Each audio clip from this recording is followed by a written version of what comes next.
from voting, calling the action by Virginia's election officials, quote, a clear violation of the federally mandated 90-day quiet period before an election that restricts states from making big changes to their voter rolls. Fox's Tanya J. Powers. Virginia's Governor Glenn Youngkin says those removed were clearly ineligible. This is a stunning ruling by a federal judge who is ordering Virginia to reinstate individuals who have self-identified as non-citizens back on the voter rolls. The governor says the state will appeal immediately up to the Supreme Court if necessary. Former President Trump weighing in on it at a campaign event a short time ago in Austin, Texas. You have decisions coming down like that where they allow people to vote that blatantly aren't qualified to vote. It's pretty sad for our country. We have enough problems with the elections. After his speech on border security, he'll tape a podcast with Joe Rogan. Vice President Harris is in Houston, where she's briefly spoken with reporters, saying her campaign event tonight will focus on reproductive rights. I will be talking about the harm. I will be talking about those who have been directly impacted, and I will also tonight be talking with the American people about the power that you, the American people, have to make a decision about the future course of our country. And do we all agree that there are just certain decisions the government should not be making for individuals and their families? Washington Post has announced it will not endorse either candidate in this year's election. Wall Street, an hour before the close, the Dow is down 176 points. NASDAQ is up 141. The S&P 500 about 9 points higher. America is listening to Fox News. 93 WIBC Mobile News. On the level, on the go. If you got some rain, consider yourself lucky. Partly cloudy, 69 degrees in downtown Indianapolis. Your radar clear of any rain for now. Tonight's low drops to 45. I'm Harrison Silcox. Here's what's trending at 3:02. There was rain in some parts of Indiana this morning, but it could be a while before you get some rain again. John Hayrick reports. Temperatures could be hovering around 80 to begin next week, and wind gusts could be at 40 miles an hour at times. That might change on Halloween. Even though we're 6 days out, it does look like there is potential for there to be at least a chance of rain when the kids are out trick-or-treating on Thursday evening. Mike Ryan with the National Weather Service in Indianapolis says it'll be around 60 on Halloween night, and rain doesn't even show up as a possibility again until Halloween at this point. John Herbeck, 93 WIBC Mobile News. Testimony in the Delphi trial this morning was given by a forensics analyst in the case who specifically studies guns. She says that shell casing you've been hearing about that was found at the scene appeared to have come from suspect Richard Allen's gun, but it had not shown any signs of actually being fired. Allen is the man accused of killing Abigail Williams and Liberty German. Indiana is a Republican stronghold, mostly because Democrats are out of touch. That's all according to Republican candidate for Lieutenant Governor Micah Beckwith. And if they were somewhat rational, if they were somewhat moderate, I think you'd see more Democrats in office in Indiana. Republicans on the campaign trail know this. They know how crazy the Democrat Party has gotten. Beckwith talking with WIBC's Tony Katz. He also addressed concerns about comments he made on Haitian migrants who are in Logansports. He clarified some statements he made in an interview with WoWo in Fort Wayne, saying he never suggested that those migrants should be deported if they're in the U.S. legally. And with singer Taylor Swift coming to Indianapolis next week, police have announced what roads are going to be closed. Some of those roads that will close include to Lucas Oil Stadium, South Street between Capitol Avenue and Missouri Street, and all four spokes of the monument circled for several hours at a time between November 1st and November 4th. NDOT also announced the reopening of I-65 southbound between West Street and Alabama Street a few days ahead of schedule Friday morning. More than 200,000 people expected to be in downtown Indy over the course of the 3 Taylor Swift shows. More information on that can be found at WIBC.com. You're 1 minute away from traffic and weather. It's 3:04. Indy, tired of using the fall to paint your house year after year? Then do what Deanna did. She called Rhino Shield. I was noticing some cracks and the paint's faded. I was like, okay, I think I should get my house painted. So my neighbor had a Rhino Shield placard in the yard. And after they were finished, I was just, wow. With the warranty and everything, it just seemed silly not to go that route. The ceramic coating of Rhino Shield is specifically formulated engineered for our climate. So the Rhino Shield crew came out. Nothing was damaged in the process. I was very happy. You couldn't even tell they were there. And the house looked so different. It just looked like a new home. And right now, Indy, get the guaranteed protection of Rhino Shield for 15% off the regular price. Plus, there's more great news. Rhino Shield has partnered with Green Sky Financing to offer affordable monthly payments with 0% interest loans to qualified customers. I think it increases the curb appeal of your home. Definitely worth it. Here's Rhino Shield Shane Smith. Call me at 888-RHINO-41. That's 888-RHINO-41. Don't paint. Go Rhino. Never paint your house again. Rhino Shield. The traffic on the 5s at 3:05. Here's Matt Baer. Harrison stopped on southbound 69 because of a crash. It is after 96th Street, blocking 2 left lanes. Again, stop back to 116th Street for a 37-minute delay. Downtown crash at southbound 65 as 70. Again, 2 right lanes closed, stopping traffic into the north split. Looking at eastbound 70, that's already stop and go from Holt Road into the south split. And on the south side of Stall on westbound 465 after I-69, it's at the end of the entrance ramp from 69. Traffic sponsored by Anthem Blue Cross and Blue Shield. They've teamed up with the Indiana Fever and Common Threads to provide local schools with information for nutritious meal preparation. Learn more at anthem.com/fever. The Anthem Blue Cross and Blue Shield is the trade name of Anthem Insurance Companies Incorporated. I'm Matt Baer. Follow us for instant traffic updates at WIBC Traffic. Thank you, Matt. And here's your forecast from the American Standard Heating Weather Center. As we make our way into Friday evening, conditions will be clearing out overnight after a cloudy start to the evening. Chances for rain stay below the 10% mark and winds out of the north. I'm Wish TV Storm Track 8 meteorologist Drew Sudas for 93 WIBC. I'm Harrison Silcox. On the level on the go and on WIBC.com. Hammer and Nigel. Do you believe these characters are weirdos? So let's rock it. Did you ever introduce a bill that would have helped farmers? Acknowledged in the U.S. Senate by 2 different groups for getting the most legislation passed on agriculture, healthcare, and education. 2 different groups. Get your facts straight before you say something like that. Get your facts straight. All right, now we got ourselves a debate. It's the Hammer and Nigel show. I'm Jason Hammer. Guy Relford is filling in for Big Nige, and joining us in studio, Senator Mike Braun, running to be the governor of the state of Indiana. What was that last night, that little back and forth there? Well, sooner or later, when you start throwing stones that don't have any basis, you're going to get them back. And that was one where I knew I had a good reply to it. She talks about being from a farm family. Okay. I've been living in agriculture since I got back to Jasper years ago, been on the agriculture committee there, and was able to easily refer to being able to lead in that arena in the place I've been working the last 6 years. So at some point, you're just going to have to do a little smackdown about what's really going on, and that's the back and forth of a debate. And that's how you do fact-checking. The moderator doesn't step up, the other candidate does it.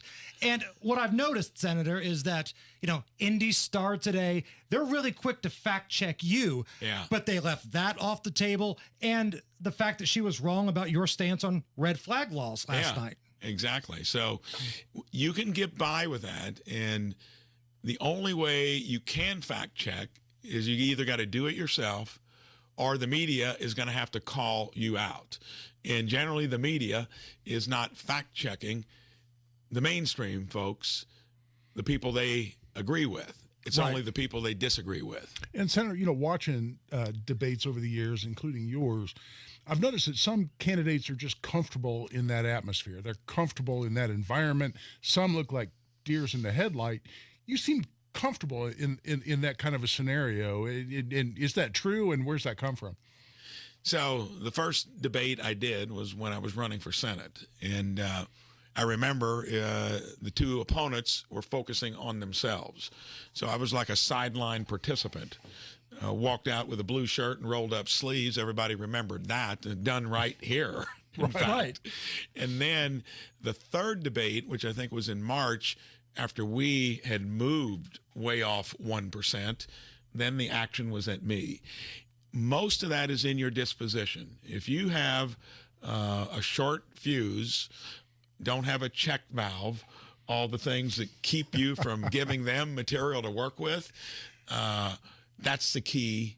and then you just get comfortable with it. You do a little prep when I had not done it before, and then you make it a joyful experience because you wait for them to give you material, just like last night. Yep. Senator Mike Braun joining us in studio. The Indiana gubernatorial debate, the final one, was last night. At one point, your opponent said you only care about big business and not small business. I can't remember if you had a chance to respond to that or not, but go ahead and respond to that now. Well, I can't remember if that was a end of a rebuttal to where you don't get another shot at it, but that would have been an easy slam dunk because I spent 17 years after I moved back to my hometown, office literally in a used mobile home, 20 employees, and it was survival because the business that I started at with the opportunity to buy it maybe in time if things worked out, that was back when interest rates were 10%, soon went up to 20. It was survival mode. So you learned everything about what small businesses are about. It was 17 years like that. Finally, I found a way to change that business and scale it into a regional, then national company. But I wonder if she had ever signed the front side of a paycheck. And that's very sanctimonious when you make a statement like that. And Senator, you mentioned that you felt you got mischaracterized on your position on red flag laws. I'll guarantee you, people listening to the Hammer and Nigel show, they hear red flag law, that gets their attention. Yes. Would you clarify, just so everybody understands exactly what is your position on that issue? So on a red flag law, which we've had for a good while, and I think several other states have them, that's tricky because if that's not done right, you're actually infringing upon 2A. But if it is done correctly, when you've got somebody that's been out on social media out there saying that something's going to happen, I say take it seriously because we know you keep guns out of the hands of criminals. But when it comes the mentally ill, we're still learning a lot about that. And then you got to be careful because you don't want to be too overreaching. Then you are infringing. But if it's clear that something's going to happen and they're actually broadcasting it, I'd say that's where a red flag law comes into play. And the thing is, Guy, we've talked about this a lot. You don't need any new laws. You need to enact the laws that you have. Because when you look at what happened with the FedEx shooting here in Indianapolis, all the signs were there. The red flag law was designed to prevent that.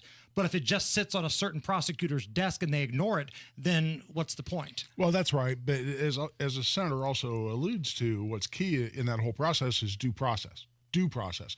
And that is making sure somebody has their day in court, making sure they have the ability to have an attorney, making sure that they can present evidence that's exculpatory, make sure they get the evidence against them. And right now, a lot of that is still flawed.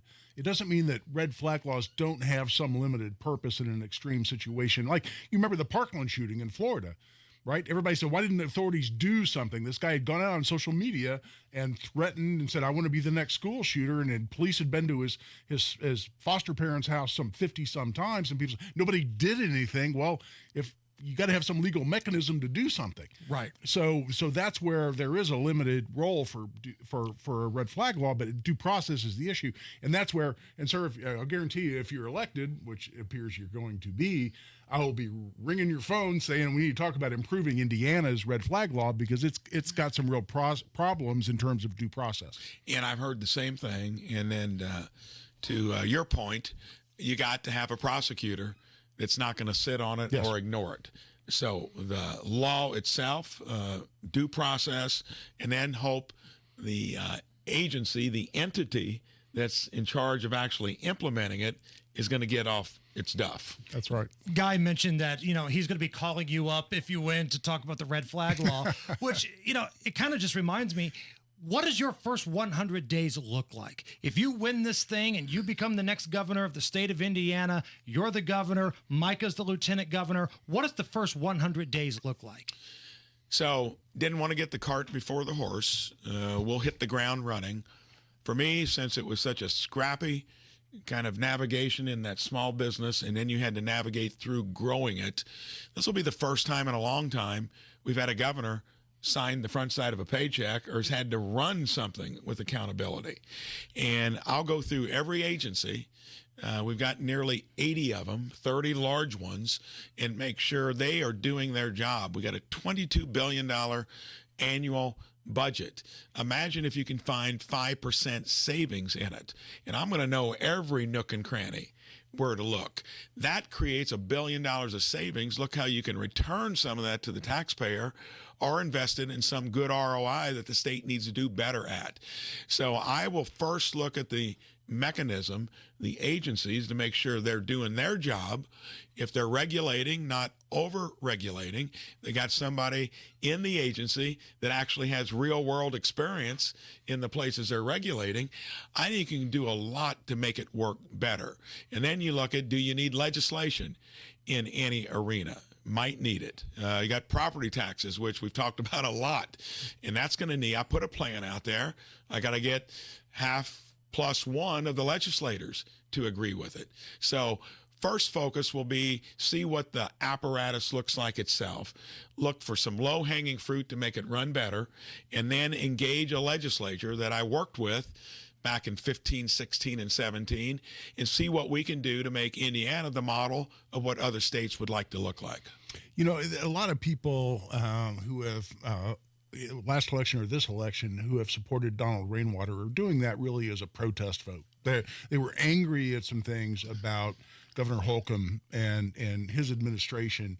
Do you have any specific comment on how Governor Holcomb handled the COVID situation, how he used his powers as the executive of the state under the declaration of an emergency, quote unquote, which is a legislative process. Once that was declared and he then obtained those powers, he exercised them in a way that a lot of people didn't like, and a lot of people have voted for Donald Rainwater specifically because of that. I don't know that we're going to have another COVID anytime soon, but you never know. How do you feel about how Governor Holcomb handled that emergency? When I heard that there was a designation of essential business or non-essential, I don't know who came up with that. All I can tell you, my wife's business that had been around since 78 was non-essential. And every business in downtown Jasper was non-essential. And it would have had naturally lower traffic. But they were out of business for I don't know how many weeks. And you could actually call and argue that you may need to be essential. Then a bureaucrat's making a decision. I did not like that. And then when you extend the stuff as opposed to getting back to normal, I would not have done that. But I don't like to second guess others. I'm not there. You don't know the context, but I can tell you that probably wouldn't have happened. I was wrestling in D.C., and it was a freshman Senate office that got rid of that crazy idea of vaccinating everyone down to employees of 100 employees or more. That would be 3/4 of our businesses by employee count, and that would have had people hit the exit, and this was way after COVID was in the rearview mirror. Congressional Review Act, we dusted it off, got 2 Democrats to vote for it. Pelosi wasn't going to take it up. Supreme Court weighed in 3 weeks later, taking the cue from Senator Mike Braun's bill, declared it unconstitutional. That's one of the proudest moments of my time in D.C., because that would have been a disaster in terms of workforce and all related issues. Senator, last thing here before we let you go. Again, Senator Mike Braun joining us here in studio with the Hammer and Nigel show. A couple times last night, your opponent kept referring to it as the Beckwith-Braun ticket, and it seems like she's running against your lieutenant governor more than you. Your thoughts on all of that? So I point that out now and then, that you can try to divert attention from your lack of real policy on any of the issues that I hear about, and that Micah Beckwith was selected by the delegates at our convention. And he brings that kind of a voice to the part of the party that I can tell you, a lot of them were voting for Donald Rainwater because they don't think anything's going to change. I've got a libertarian streak in me. I don't like government unless you have to have it. And when you have to have it, make sure it's running efficiently, like I talked about earlier. And that protest vote was aimed at another administration we've inherited it. So we've had to actually work our way back there. And I think Micah has helped do that. He's maybe sometimes like Donald Trump. And I think I've said it before. You might need a check valve. Right. You may need to think before you say something, because there's been some cleanup on aisle 5 there. But I like the passion, and I think we'll be okay, because Can you unite the party? Because there's folks that hated Governor Holcomb. There are folks that loved Governor Holcomb. Yeah. They're all in the same party right now. Can you unite them? I think so, because had we not addressed the party the part of the party that's most passionate, that does all the hard work, represented by him, I'll work on the other end, and that's why we're going to be successful going into November 5th. Senator Mike Braun, thank you so much for your time. We appreciate you, and best of luck. Thank you so much. Thank you, sir. Matt Baer standing by with a look at the roads. Crash clear southbound 69 after 96. Stop and go back to 116th Street. That's getting better. We have a closure, and this is downtown, southbound 6570 before Washington Street. Closed on the main part, the through traffic portion, with traffic stop back to the north split and onto westbound 70 back to Rural Street. Use the local ramp, the 1-2 Fletcher Avenue, Ohio Street, and Michigan Street. Eastbound 70 stopped. Holt Road to the south split, 33-minute delay, and a stall on the south side, eastbound 465 near the White River. That has us backed up to 70. Traffic sponsored by Train Heating and Cooling Systems. Train Heating and Cooling Systems are engineered to keep up with you. They run together. Visit traininfo.com to find your local independent train dealer. It's hard to stop a train. I'm Matt Baer. Follow us for instant traffic updates at WIBC Traffic. 71 at the American Standard Heating Weather Center.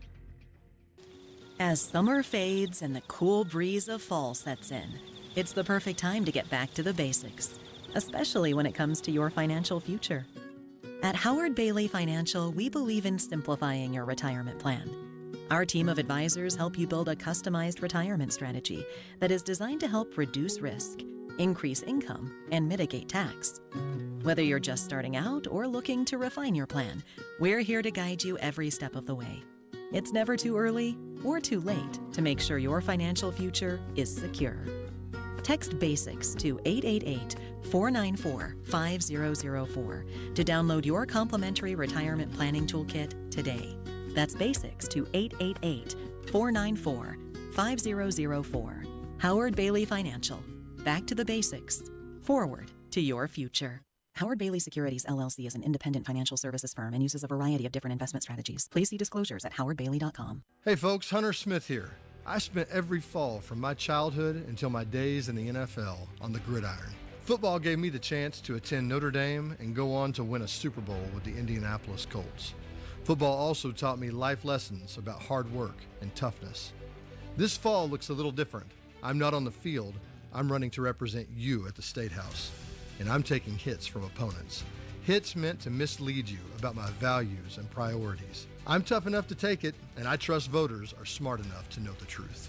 Hunter Smith is a husband, father, and local business owner of Wonder Tree Farm. At the State House, Hunter will work to lower property taxes without impacting priorities like public safety. The Indiana State Police Alliance and Fraternal Order of Police endorse Hunter Smith, and Hunter will always empower parents to choose the best education for their kids. Vote Hunter Smith for state representative. Paid for by Hunter Smith for Indiana. Your home is your sanctuary. Get the peace of mind you deserve with a free estimate on a Generac automatic standby generator for your home from Generator Supercenter, the nation's #1 Generac generator dealer. With expert installation and 24-hour monitoring, Generator Supercenter won't leave you in the dark. Financing is available. Take control of your power today with Generator Supercenter. Call 317-827-0808. Generator Supercenter of Indianapolis, 317-827-0808.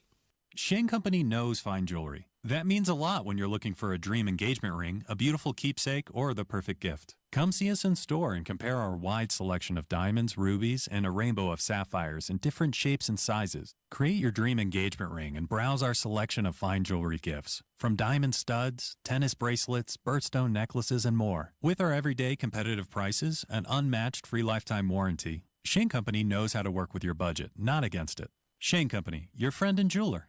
Earn, save, grow. It's time your money works harder and goes further with a Stockyards Bank and Trust CD. For a limited time, earn 5.15 annual percentage yield with our 5-month CD special. Proudly serving our communities since 1904. Visit any of our 5 Indianapolis area locations or syb.com/IndyCD today and experience the Stockyards Bank difference.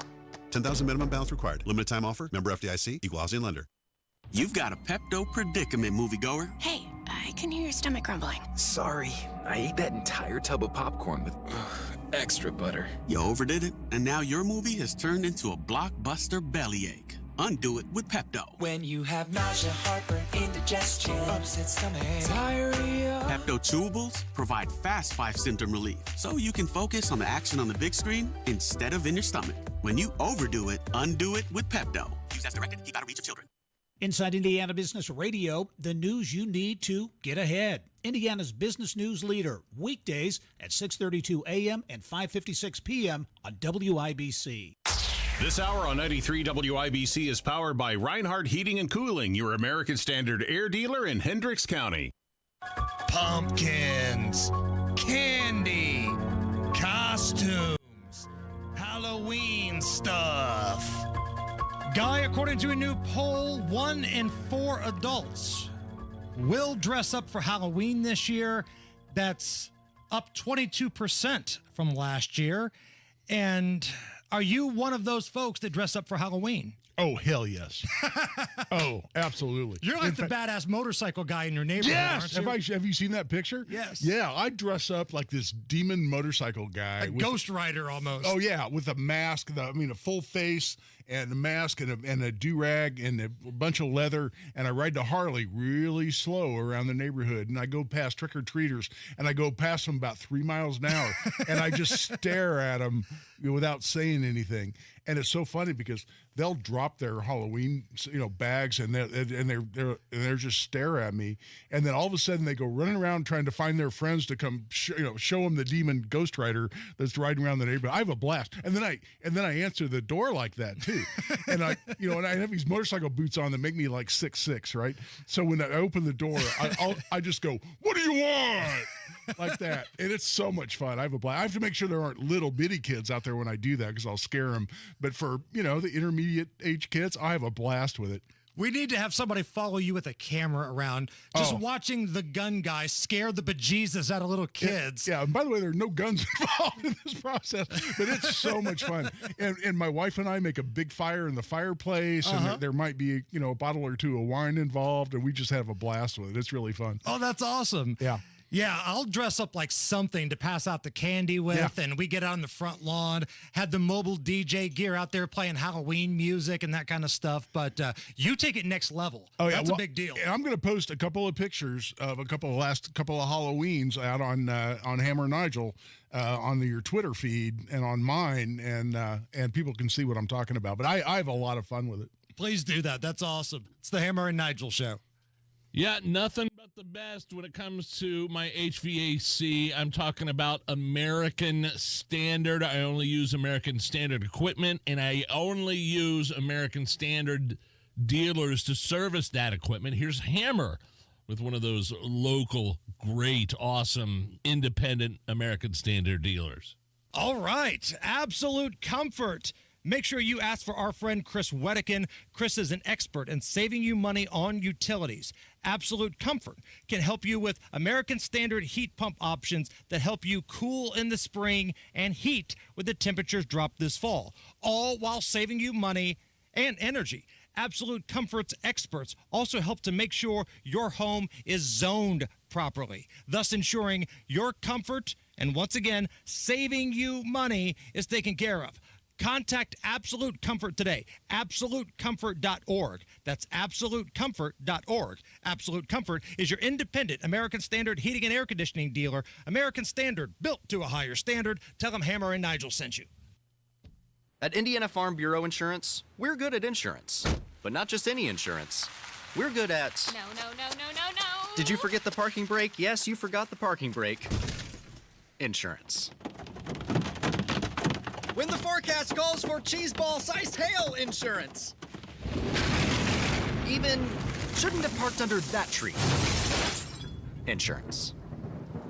Start with Indiana Farm Bureau Insurance and stop knocking on wood. It's JMV, and Halloween is approaching quickly, and Miss M's Home and Garden wants to start the spooky season off right. Visit them this Saturday, the 26th, for their annual pet costume contest. Bring your furry friend in their best costume for your chance to win great prizes. Miss M's also has partnered with local animal advocate Leanne's Animal Rescue to raise money, toys, food, and treats for her efforts. Bring donations all day Saturday for door prizes, too. Leanne will be there from 10 until 2 to talk more about her efforts. Visit MissM'sHomeandGarden.com for more info today. If you've ever put off dealing with plumbing problems, you don't have to live that way. Maybe you tried to fix a leaky faucet yourself, or you're wishing that slow drain is going to magically start flowing again. Well, it's not. Stop putting things off and call Lance and his local team at LD Smith Plumbing. They'll give you honest advice at a fair price, and they leave your home even better than they found it. That's LDSmithPlumbing.com. And tell them your second favorite plumber in the whole world, Denny Smith, sent you. LDSmithPlumbing.com. 93 WIBC Mobile News. On the level, on the go. Some more rain would have been nice. 71 degrees, cloudy downtown. Nothing of concern on your radar. Low of 45 tonight. I'm Harrison Silcox. Here's what's trending at 3:30. You might have gotten some rain this morning. Mike Ryan with the National Weather Service says most places in Indiana only got a quarter of an inch. Really not going to put a dent in our overall dry conditions at this point. He says tonight there may be some frost with lows possibly dropping into the 30s, then expect a warm start to the week. Testimony in the Delphi trial this morning was given by a forensics analyst who specifically studies guns.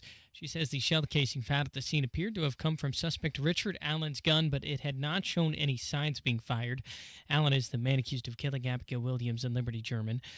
Indiana's Republican stronghold because Democrats are out of touch with you. That's all according to Republican candidate for Lieutenant Governor Micah Beckwith. And if they were somewhat rational, if they were somewhat moderate, I think you'd see more Democrats in office in Indiana. Republicans on the campaign trail know this. They know how crazy the Democrat Party has gotten. Beckwith talking with WIBC's Tony Katz.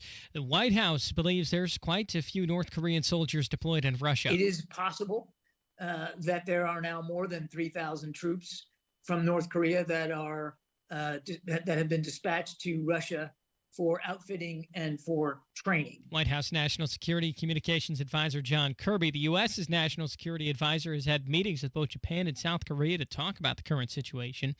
And road closures are coming up with Taylor Swift coming to Indianapolis. I'm John Herrick in downtown Indianapolis. IMPD says you can expect closures along McCarty Street, South Street, and others for several hours during November 1st through the 4th. They're also telling you to be aware of additional no parking zones during that time. I-65 southbound between West Street and Alabama Street reopened ahead of schedule. That announcement was made by NDOT on Friday. A full list of closures is up at WIBC.com. Reporting in downtown Indianapolis, John Herrick, 93 WIBC Mobile News. You're 1 minute away from traffic and weather. It's 3:32. As the leaves turn golden and the air grows crisp, there's something special brewing, something that captures the very essence of fall. Introducing Pumpkin Something, a smooth, spice-filled bourbon infused with the perfect mixture of allspice, pumpkin, clove, cinnamon, and ginger. It's the taste of autumn in a glass, a sip of warmth on a cool evening. Crafted with care and precision at Hotel Tango Distillery. Known for its commitment to quality and innovation, this new blend promises a unique tasting experience that celebrates the essence of fall. Pumpkin Something from Hotel Tango Distillery is guaranteed to elevate any fall cocktail. Add it to your warm cider in the evening or to your fall lattes. You can do anything with Pumpkin Something from Hotel Tango Distillery. Available for a limited time only. Visit your local liquor store and bring home the taste of fall with Pumpkin Something from Hotel Tango Distillery, because autumn never tasted so good.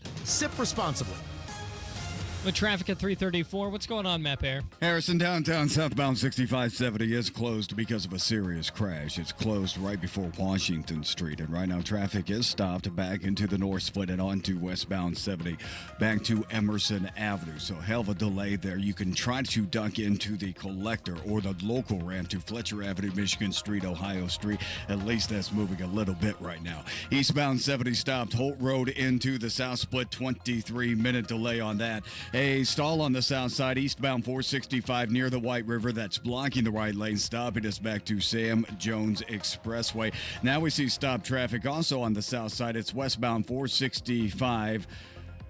Westbound 465 right before Bluff Road, and the delay is running back to US 31. Traffic sponsored by Drexel Interiors. Go where the pros go. Drexel Interiors for 1951 cabinetry. Visit Drexel's Kitchen and Bath Design Centers at 146th and River Road, North Shadeland, or online at drexelin.com. I'm Matt Bear. Follow us for instant traffic updates at WIBC Traffic.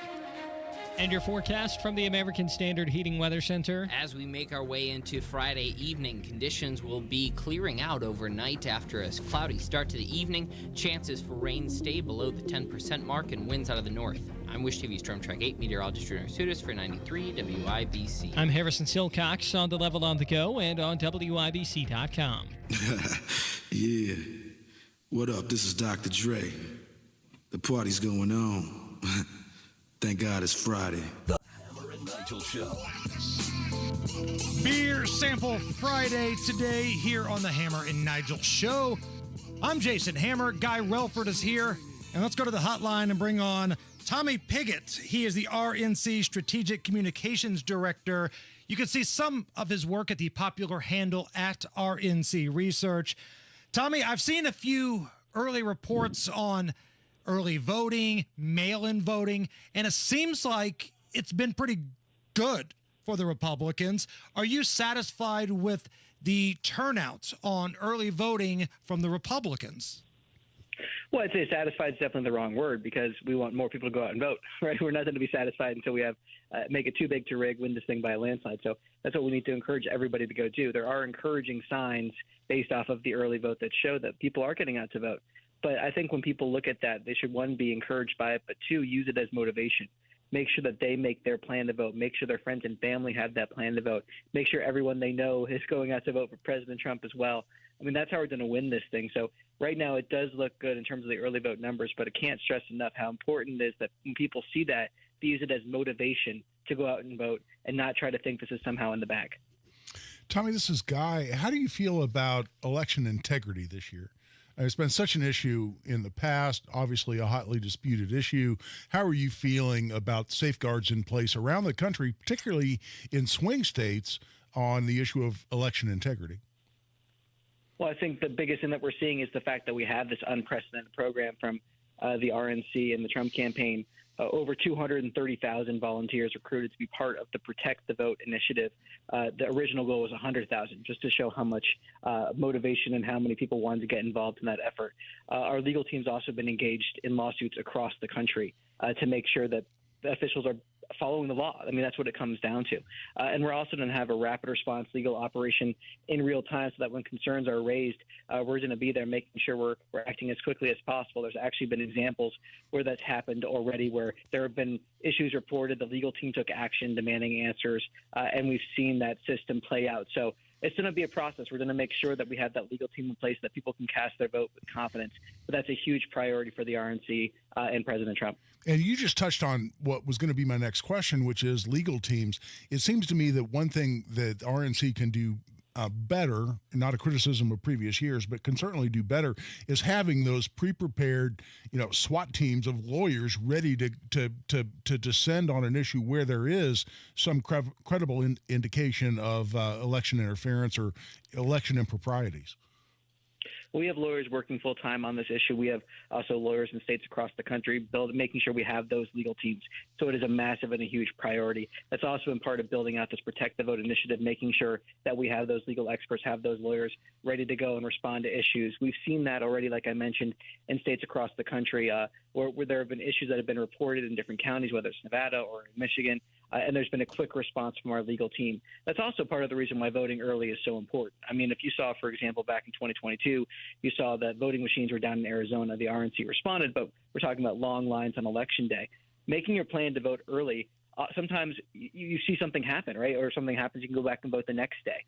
So it's incredibly important to make sure that you have that plan to vote. But we're going to have those teams in place to respond to issues as they arise. Tommy Pigott is our guest. He's the Strategic Comms Director for the RNC. Tommy, what's it like behind the scenes at the RNC right now? Because in my mind, and you can tell me if I'm right or if I'm way off, like in my mind, I envision your office is like what I see when I watch the NFL draft. A bunch of people sitting around a table, there's coffee, there's energy drinks, TV around the board. Everybody's got their phones and their laptops and their paper and their documents. Is that what it's like, or am I way off base here?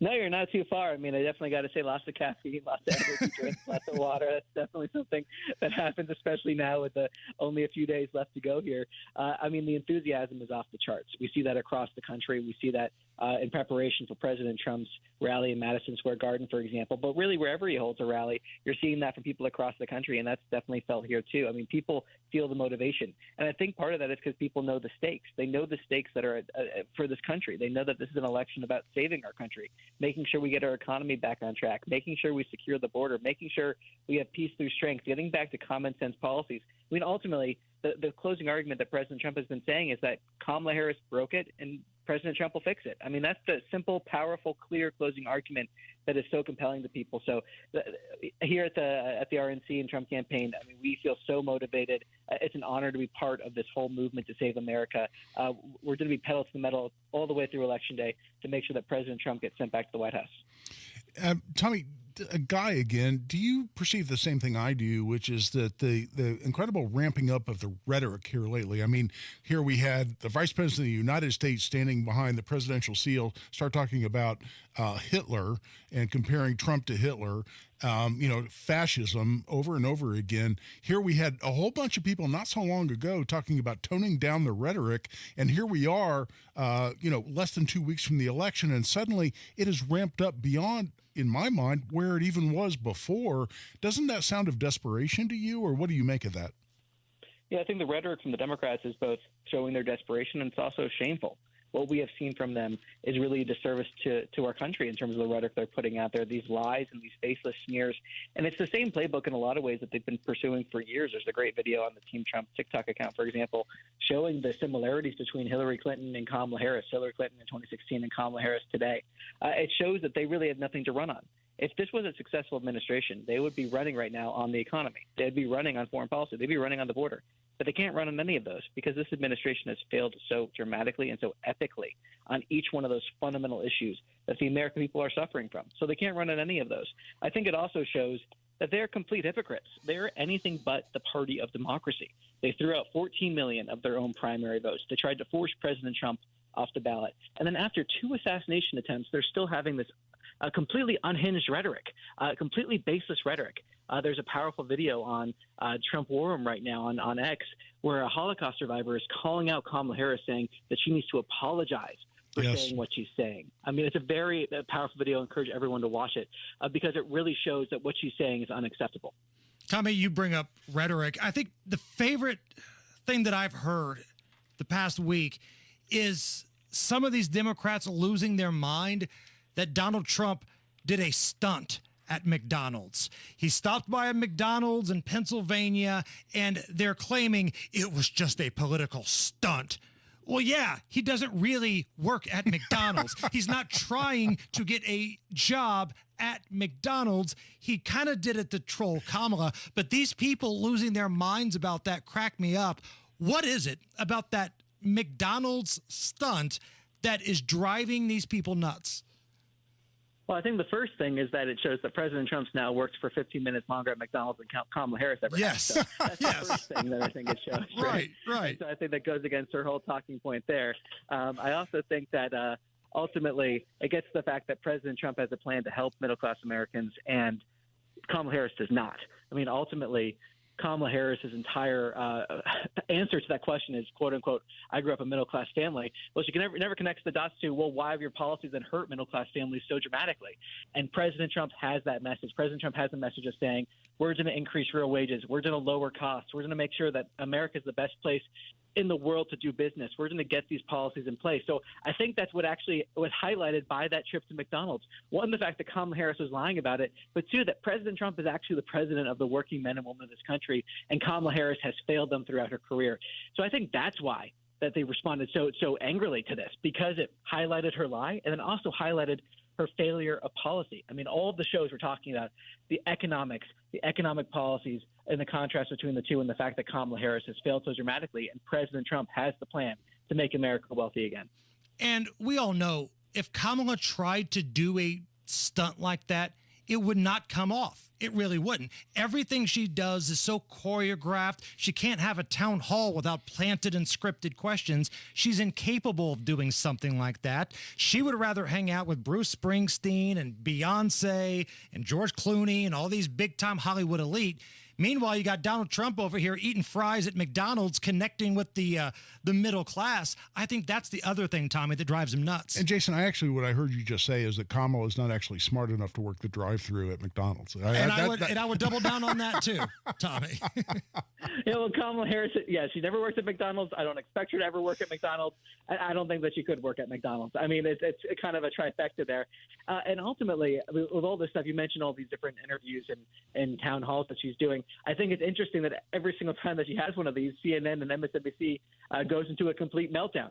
They go into a complete meltdown after every single time she speaks, and it's because she can't answer these questions. David Axelrod was even saying, who's a former Obama advisor, was even saying that she was basically just saying word salads in response to questions. So when you lose David Axelrod, I think it shows just how terrible your campaign is going, right? And and the only time she ever gives concise answers, ironically, is when she's asked if she would have done anything differently than Joe Biden, and she says no. I mean, that's the only time we ever get an answer from her. And, of course, that goes to the heart of the contrast, too. Voting for Kamala Harris would basically mean, 4 years more of the 3.5 years we've already had. Tommy Pigott, the Strategic Communications Director for the RNC. Tommy, we'll talk to you next Friday as we zero in on Election Day. Thank you. Thanks for having me on. It's the Hammer and Nigel Show. Man, I love the way my brand new Galaxy concrete garage floor looks. Those guys did an amazing job. They were in and out within a day. My old garage floor was dirty and gross and cracked, and their amazing staff came in and within a day made it look brand new. It's not epoxy, by the way. It's better and 4 times stronger. I spend a ton of time out in my garage, and my new Galaxy concrete garage floor is out of this world. Check out their website and see pictures and get a quote, galaxyconcretecoatings.com, or call their office at 317-751-9070. Have you heard about this guy, Donald Rainwater? I sure have. Guy was a deadbeat dad. Total loser. Not only did Rainwater repeatedly fail to pay his child support, he filed for bankruptcy and had his car repossessed. But what did a court find he spent the money on? Cigarettes. Hasn't he run for office twice before and lost each time? Sure has. Maybe that's why he wants the job, so taxpayers pay off all his debts. But there's someone even worse than Rainwater. This Jennifer McCormick character is a really out there liberal. Yeah, she's a pro-Biden and pro-Kamala liberal. She opposed school choice, she supports boys in the girls' locker room, and did you hear what she said about Hillary Clinton? Did you vote for Hillary Clinton? She had some great, world foreign experience, so I did vote for Hillary Clinton. Jennifer McCormick, she's hopelessly liberal. I'm not voting for Rainwater or McCormick. They're both losers in my book. Paid for by Indiana Republican State Committee, Inc. Hey, this is Spencer Thompson at Thompson Furniture and Mattress in Columbus. Our Turn Back the Time sale has been so crazy good that we're now extending it through Monday, November the 4th. Everything from Lazy Boy, Smith Brothers, dining, bedroom. It's all on sale at pre-pandemic prices with free delivery within 75 miles of our store. You will never see these prices again. Hurry in to Thompson Furniture and Mattress in Columbus. Sale ends Monday. Mommy, want to play a game with me and Dad? Mommy's not feeling good. You need to vaporize that cold. Vaporize? Yeah, with Dayquil VapoCool. It's Dayquil plus a rush of Vicks vapors. Whoa. Come on, honey. Let's let Mommy rest. You guys are amazing. And so is Dayquil VapoCool. Dayquil VapoCool, the vaporizing daytime coughing, aching, fever, power through your day medicine. And to vaporize sore throat pain, try Vicks VapoCool drops. Use as directed. Keep out of reach of children. My husband, Bob, has Parkinson's, and he needs more help now, and I need more support to help him. Thanks to Indiana Pathways for Aging, we're getting the support we need to help him right here at home, like with meal prep and basic personal care, and even respite support for me. Pathways provides Hoosier Medicaid members, age 60 and over, support for care their way, so they can live life their way. To learn more, eligible members call 87 Pathway 4 or visit in.gov/pathways. Research shows smoking costs Indiana businesses $3.1 billion every year. It also shows that an extra $2 per pack tax on cigarettes would drastically reduce smoking, which could save lives, create jobs, and infuse the state of Indiana with hundreds of millions of dollars annually. Read the reports from the Richard M. Fairbanks Foundation at thepriceofsmoking.org and see for yourself how an extra $2 per pack tax on cigarettes can have a positive impact on Hoosiers. This is Danny Reinhardt with Reinhardt Heating and Cooling. Give us a call for any of your heating and cooling needs. We're here to serve you. 317-745-4526. Reinhardt is your trusted local independent American Standard air dealer. Go where the pros go. Drexel Interiors for 1951 cabinetry. Visit Drexel's Kitchen and Bath Design Centers at 146th and River Road, North Shadeland, or DrexelIN.com. When it's all over, join WIBC and Tony Katz for Understanding the Election in Three Bourbons, presented by Premier Arms on Thursday, November 14th. Enjoy bourbon, cigars, hors d'oeuvres, expert analysis, and plenty of laughs. Tickets are limited. Get yours now at WIBC.com. Matt Baer, what's up?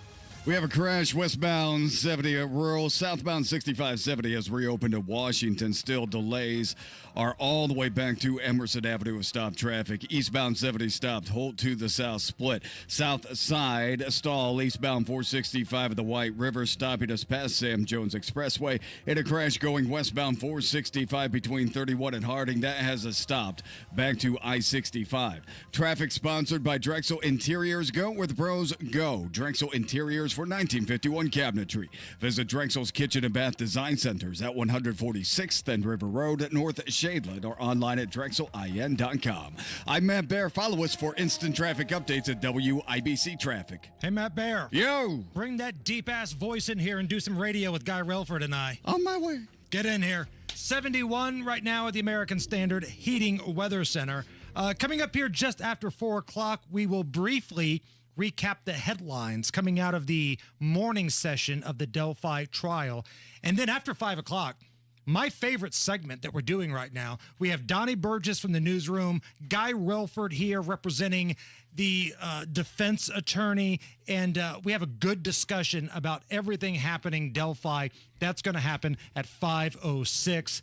In the meantime, Matthew McConaughey has made his way in. Matthew. All right. What's going on, fellas? We got the FFA kids walking around, Matt. Yes, we do. It is the FFA convention. We got to be really careful downtown if we are going to be driving around. Now, they're very well behaved. They're awesome kids. Oh, they're great kids. Yeah, they're but terrific. Sometimes they don't pay attention. Right, and that's the thing. You really have to watch the crosswalks. We have some breaking traffic news this afternoon. Uh-oh. Yeah, southbound 65 is going to reopen a week early. 5 Yeah! days early. Oh, here we go. And it's because of you. Yeah. The lobbyist, Matt Baer, made that happen. That's right. It's all me, baby. Southbound 65 reopening at West. It'll be reopened totally, all lanes and ramps by 4 a.m. tomorrow morning. And, Get out. Yeah, and the West Street ramp is supposed to reopen here any time now. I have been told the West Street ramp to southbound. It's been very busy back there. Southbound 65 is scheduled to reopen. So that's supposed to happen this afternoon, but the entirety of the interstate, the southbound 65 closure at West reopening early, and everything will be ready by Monday morning rush hour. Now, next week, when you bring your mangy ass in here, we're going to be talking about Taylor Swift traffic. In my left hand. In my left hand. I have these street closures, and we can kiss the southwest end of downtown goodbye next weekend. The whole south end. Yeah. South Street, Monument Circle, Washington, Maryland, Missouri, Capitol, Georgia, South, Kentucky, McCarty. All those are going to be closed in portions. So that's the worst cover of We Didn't Start the Fire I've ever heard. Harry Duman's Doris Day. Now, Yeah. I mean, wait, hold up. I have a question. I mean, we have other concerts. We have Colts games. We've had the Super Bowl. We've had all these other things in downtown Indy. What is it about one particular concert that suddenly demands, and maybe I'm just old and out of touch and I don't understand the attraction of Taylor Swift, which, by the way, I don't. But just saying. But what the hell is it about one particular concert that makes the whole traffic pattern in Indianapolis change? Well, we're also changing street signs for it. I've noticed too. Now, we do that with the 500, though, too. We have with the special 500. street names for the 500 and those types of things. Okay, 500,000 people inside of one sports arena, the largest single-day sporting event in the world. That makes some sense to me. What the Thanks, hell Matt. about Now you pissed him off. What the hell? One chick coming in here to saying, why is that mandate a change in You get to go back to the traffic center, Matt. I got to stay here with the pissed off Guy Relford. Until 7 o'clock tonight, even after Beer Sample Friday. Yeah. Supporting Sobriety is the awesome podcast that Matt Baer does with Ryan Hedrick from our news department. And what are we going to hear today, Matt? Yeah, it's going to be fentanyl. Our fentanyl series continues. And let's go ahead and play the clip here. Everything has fentanyl in it now. I was going to the Marion County Health Department. They give you fentanyl strips to test. I was testing everything I got, and it all was positive. I have learned so much from this series, from doing this with Ryan Hedrick. And that gal we talked to, her name is Stacy, and she was one of 2 residents at a local treatment center that we spoke about fentanyl. And one thing that we are learning that's so alarming and why this could be the worst drug crisis ever in America is the fact that all these people that are overdosing on fentanyl are not intending to take it. It's accidental. It is accidental because think about this. Fentanyl being 50 times stronger than heroin, drug dealers, because fentanyl is so cheap, are using that to cut with heroin. So you think you're just buying good old heroin, but when in fact it has fentanyl in it, this drug 50 times stronger than what you're originally purchasing. And man, think about this. Like back in the day, not saying I condone it, you'd go to a party, somebody roll up a J, you'd hit it, you pass it. Now, with the fentanyl crisis, man, you got to be careful with that kind of crap. I've said it 1,000 times before. I would not have survived the fentanyl crisis if I was using in my drug-using days. One of the episodes we are doing this weekend is talking to the caregiver and parents of younger people saying, hey, this is how they can access it through social media, and this is how you can prevent that from happening. So we are working on a solution. We know it sounds bad. We know hope seems lost sometimes, but we are always trying to deliver that hope and bring hope to the caregiver. Absolutely. Where can we find this podcast? It's Supporting Sobriety. Find it anywhere, major podcast provider, Spotify, Apple. It's on X and Instagram too, at @sobriety_pod. I'm glad you're doing this. I'm glad you're all right, and you are awesome. Love you guys so much. Absolutely. That's Matt Baer. This is the Hammer and Nigel Show. Listen to what Dee and Andrew in Noblesville had to say about my man, Mark Dietel, the only real estate expert I would trust with the sale of my home. Dee and Andrew write, we were done with the rat race and ready to live the dream of buying a camper and traveling west. We needed top cash from our home to make the dream work. Thankfully, we hired Mark Dietel, who delivered big time. Our home sold for our asking price in just 4 days on the market. Mark Dietel is the only real estate agent that we trust and recommend here on the Hammer and Nigel Show. And it's because of the guarantee. The guarantee is a game changer. Mark Dietel guarantees your home sold at a mutually agreed upon price and deadline, or he will buy it. You pick your move date, no long-term contracts. You can cancel at any time. Call Mark Dietel today, 317-755-4232, or go to markdietel.com. That's Mark, D-I-E-T-E-L, markdietel.com. Pacers basketball is ready to run it back and show the world that our time is now. Oh, boy! Turner with the dunk! Get ready to experience the most fun, fast-paced team in basketball when the action tips off at Gainbridge Fieldhouse. Opening night, presented by Kroger, tips off when your Pacers meet the 76ers Sunday at 3:30. Lucas Oil Family Night tickets start at $39 and include a Pacers hat, hot dog, chips, and a small Pepsi product. Get your tickets at pacers.com/family. Pacers 76ers, Sunday at 3:30. As Cybersecurity Awareness Month winds down, LifeLock reminds you to update your software regularly. These updates fix security flaws that could be exploited by identity thieves. But don't stop there. LifeLock offers comprehensive identity theft protection that goes the extra mile. LifeLock not only alerts you to suspicious use of your info, but also takes action to resolve identity theft issues, guaranteed, or your money back. Start your 30-day free trial at LifeLock.com. Use promo code NEWS. Terms apply. Indiana has nearly 2,800 pig farmers and ranks 5th in the country in pork production. Hoosier pig farmers are raising some of the finest pork in the nation.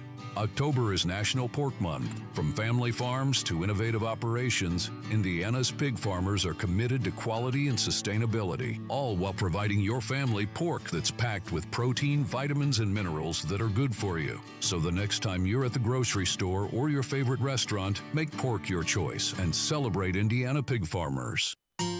Nobody Nobody cares for you like family. Family Heating and Air.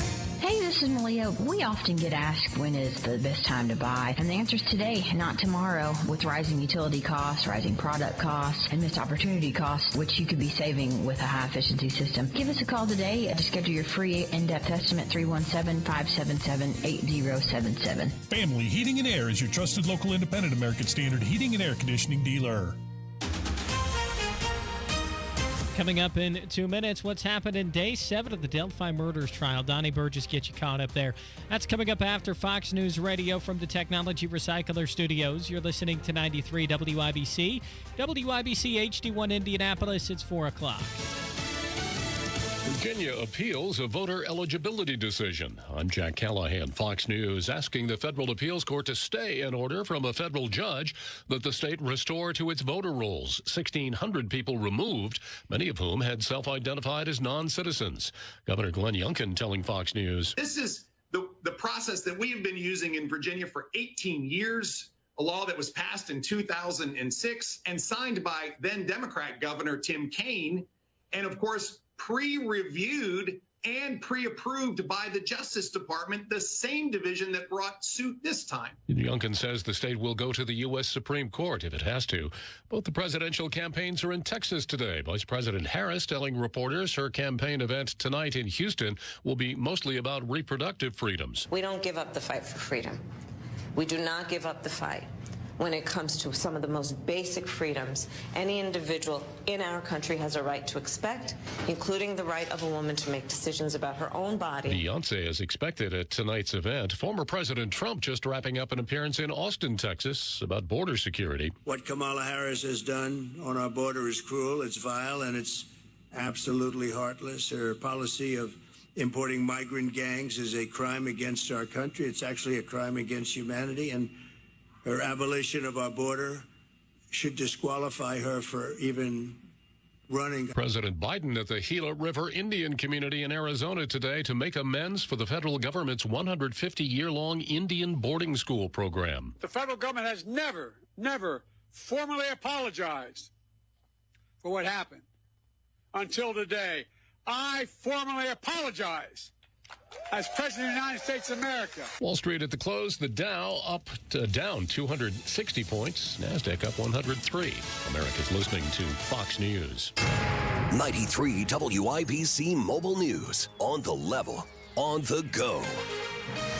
Talking plenty about bullets. 71 degrees, cloudy downtown, nothing under radar, low of 45 tonight. I'm Harrison Silcox. Here's what's trending. At 4:02, day 7 in the Delphi murders trial has been all about the bullet. Donnie Burgess reports. You know the story by now. An unspent cartridge found near the bodies of Abby and Libby was matched to Richard Allen's gun. But there are questions about the testing process. Former forensic examiner Melissa Oberg conducted the test. She says the crime scene cartridge was cycled. She actually fired a new cartridge through Allen's gun to make the comparison, and she says the markings match. Oberg says there's good reason behind doing it that way. She also testified to finding no DNA on the cartridge.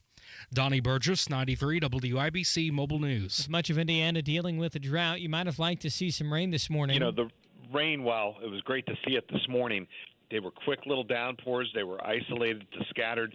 So overall amounts have been less than a quarter of an inch. Mike Ryan with the National Weather Service says don't expect any more rain anytime soon. Temperatures are going to warm up next week close to the 80s.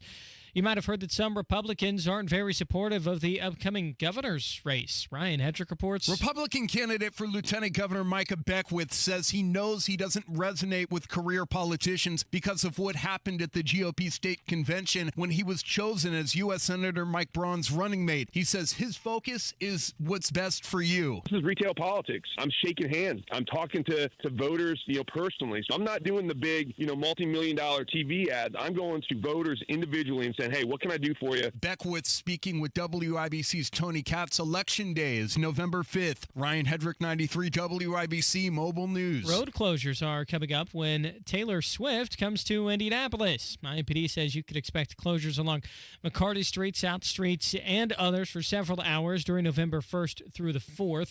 They're also telling you to be aware of additional no parking zones I-65 southbound, though, between West Street and Alabama Street did reopen ahead of time. You're 1 minute away from traffic and weather. It's 4:04. If you are a single or widowed woman, well, the statistics aren't very pretty. You run into a far greater risk of running out of money in retirement than any man or married couple. Hello there. It's Terry Stacy, and the last thing you want to be is 80 years old, full of life, and flat broke. Discover the strategies that could ensure you never run out of money in retirement with Bill Demery, your retirement guy, right here in Indy. I know Bill, and I trust Bill, and I'm so thankful that he was able to help my mom, too. I don't put my name on any random Joe, but I'm here to say you can count on Bill Demery. Call Bill at 317-349-5212. That's 317-349-5212. 317-349-5212. Call Bill right now. The traffic on the 5s at 4:05. Here's Matt Bear. All right, Harrison, looking at southbound 65 70, crash blocking 2 right lanes of Washington Street. This is downtown, and traffic is stopped all the way back past Emerson Avenue, and nightmare delay right now. If you can slip into the collector ramp, the local ramp to Michigan Street, Ohio Street, and Fletcher Avenue, at least that's moving right now. The through portion is not. Southbound 65 scheduled to reopen early. It'll be ready for Monday morning rush hour. Follow at WIBC Traffic for more. In the meantime, we are stopped back to 21st Street because of the closure that's in place here for another 12 hours or so. Eastbound 70 stopped from Holt Road into the South Split. That is a delay time of 33 minutes. South Side Mercy, eastbound 465 at the White River. This is a stall blocking the right lane, stopping us back past Sam Jones Expressway. Westbound 465 crash between 31 and Harding Street, blocking 2 left lanes, stopping us back to I-65. And on the east side, southbound 465 stopped after Penn Pike to I-70. Traffic sponsored by Wendy's. Any size soft drinks for $1. Wendy's has $1 soft drinks, any size, anytime. Coke, Sprite, strawberry, Fanta, whatever you want. Any size soft drink for $1. It gotta be Wendy's. Limited time only at participating Wendy's. Terms apply. I'm Matt Bear. Follow us for instant traffic updates at WIBC Traffic. Thanks, Matt. And here's your forecast from the American Standard Heating Weather Center. As we make our way into Friday evening, conditions will be clearing out overnight after a cloudy start to the evening. Chances for rain stay below the 10% mark and winds out of the north. I'm Wish TV Storm Track 8 meteorologist Drew Sudas for 93 WIBC. I'm Harrison Silcox on the level on the go and on WIBC.com. Hammer and Nigel. Can you believe these characters are weirdos? So let's rock. It's the Hammer and Nigel show. I'm Jason Hammer. According to Brad on the YouTube chat, Nigel has ear herpes, so he's out. But Guy Relford was kind enough to step in today. It seems like it's always Beer Sample Friday when you step in for Nige, Guy. Coincidence? I think not. Again, about an hour from now, Donnie Burgess will be in here, and what you guys do with this Delphi trial, it's unlike anything else that's happening in the city right now. You guys provide amazing content, and I just kind of drive the boat. So that's coming up in about an hour, but I do want to give everybody the early headlines from the morning session that took place this morning. The jury heard a firearms and tool marks expert testify that her testing concluded that a pistol seized from Richard Allen's home cycled the cartridge found between the bodies of Abby and Libby at the crime scene. And long story short, after a lot of other testimony, they were able to link the cartridge to a weapon at Richard Allen's house. So this was a weapons expert speaking earlier today, Guy. Yeah, this is going to be really interesting because this is very much a disputed science. And what we're talking about is tool mark analysis. And we'll go into it much more when Donnie's here. But can you actually match a round of ammunition that was never fired out of a gun, that was just in the gun, then ejected from the gun?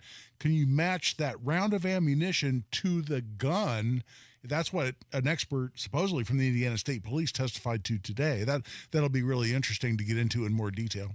And a game that we play often on this show, Is This Anything? Because the girls were not shot to death. They were stabbed to death. And according to one of the crime scene investigators, no DNA of Richard Allen was found at the crime scene. Right. So you have a cartridge that belongs to a weapon at Richard Allen's house, but nothing else about Richard Allen is there. Not a hair, not a fingernail, not a single piece of DNA from what we believe and what we've been told is a very grisly, bloody crime scene. And to your point, not a fingerprint or DNA on this cartridge that was supposedly at some point loaded into Richard Allen's gun and then ejected from Richard Allen's gun and just happened to appear in the crime scene, allegedly between the bodies of the girls. So we'll get into the weeds here in about an hour. Again, what we do at 5 o'clock, I think, is the best coverage in the city of this Delphi trial. Guy, are you somebody that looks at political polling? Do polls move the needle for you? I think you can get some indication. I'm not someone who draws conclusions and says, oh, yeah, somebody's winning and somebody's losing based on poll results. Because, oh, my gosh, look at 2016 when the polls were 1,000% wrong. And look at the anomalies that all happened at, say 3 a.m. in 2020 that also flew in the face. So I like trends. I like to see which way the numbers are moving, but I don't draw any firm conclusions from them. So right now, state polling is the only thing I care about. I don't care about the national polling. I care about state polling. But once it does become legal in this country, I'm going to take the advice of sports books more than pollsters because a court did decide that the United States can gamble on politics moving forward. Now, it has immediately been caught up in appeals and stuff because right now you can gamble on U.S. politics in other countries. You can go to Ontario, BetMGM Ontario. They've put out the latest odds for our presidential election, and I believe these more than any poll because these sportsbook people, and trust me, I know what I'm talking about here, they don't care if you're a Republican. They don't care if you're a Democrat. They care about green. They care about making money and turning a profit here. So you're getting accurate information because these sports books, they're not trying to make the poll biased for their political feelings. They're trying to make sure they have equal betting. So 3 weeks ago, MGM Ontario had the presidential election as a dead heat. 2 weeks ago, Donald Trump took a slight lead. The odds were -120 for Donald Trump, meaning you would have to bet $120 to win 100, and Kamala Harris was +100. Sports betting plus is always the underdog. So last week, Donald Trump took a bigger lead, -150 to +120. And this week, the new number, Trump -175 to Harris +135. So the odds are going in favor of Donald Trump. This is where the money is going. You can tell in real time where the money is going, and that's how the odds are based. Yeah, and see, that's the trend I was talking about in polls. Well, here we're looking at it on the money line, on the odds, at least in that particular betting casino, I guess, right, online. But I like the trend, and that's what's getting me a little more confident. You know, we'll see what happens during the actual election, but I like those trends. Those trends are always all going in the right direction. That's true of the polls, and it's true of the betting line that you just described. Donald Trump doing a podcast with Joe Rogan today, supposed to be recording it. I don't know when it's going to be out. Might be out now. I don't know. I haven't checked, but that's going to be an interesting listen. Meanwhile, Kamala, she's deciding to go down that rabbit hole with all of her big celebrity friends. So there was an event last night where Bruce Springsteen performed. And I got some audio for you. And man, Bruce Springsteen doesn't have it anymore. Look, Father Time is unbeaten, right? Father Time will beat anybody. And unfortunately, Bruce Springsteen trying to hit these vocals in glory days is rough. This is from a Kamala Harris event last night. Take a listen. You can't start a fire. Sitting Dancing in the dark, I'm sorry. Over a broken heart. This gun's for hire. Even if we're just dancing in the dark. Can't start a fire. was dancing in the dark.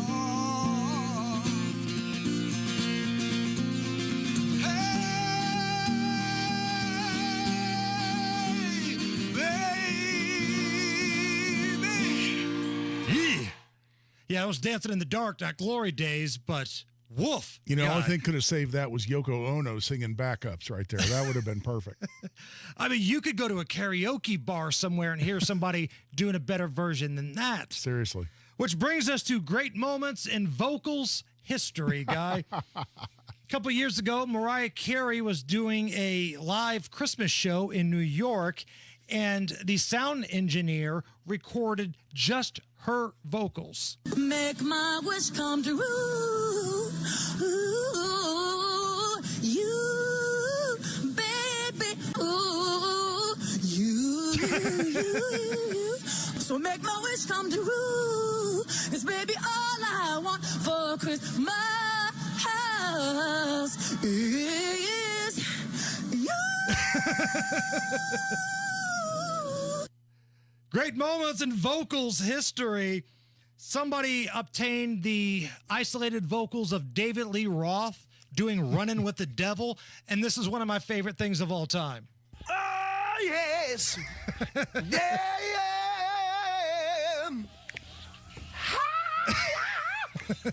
I live my life like there's no tomorrow. And all I've got, I had to steal. Ooh, yeah.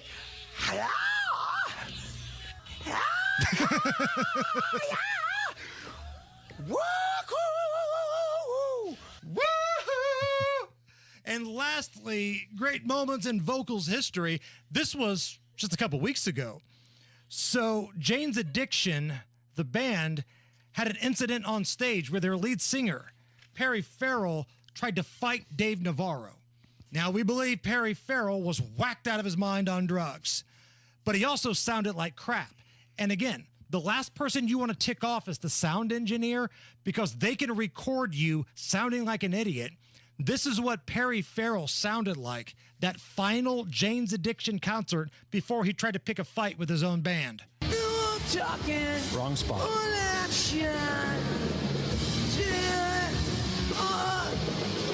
Stop.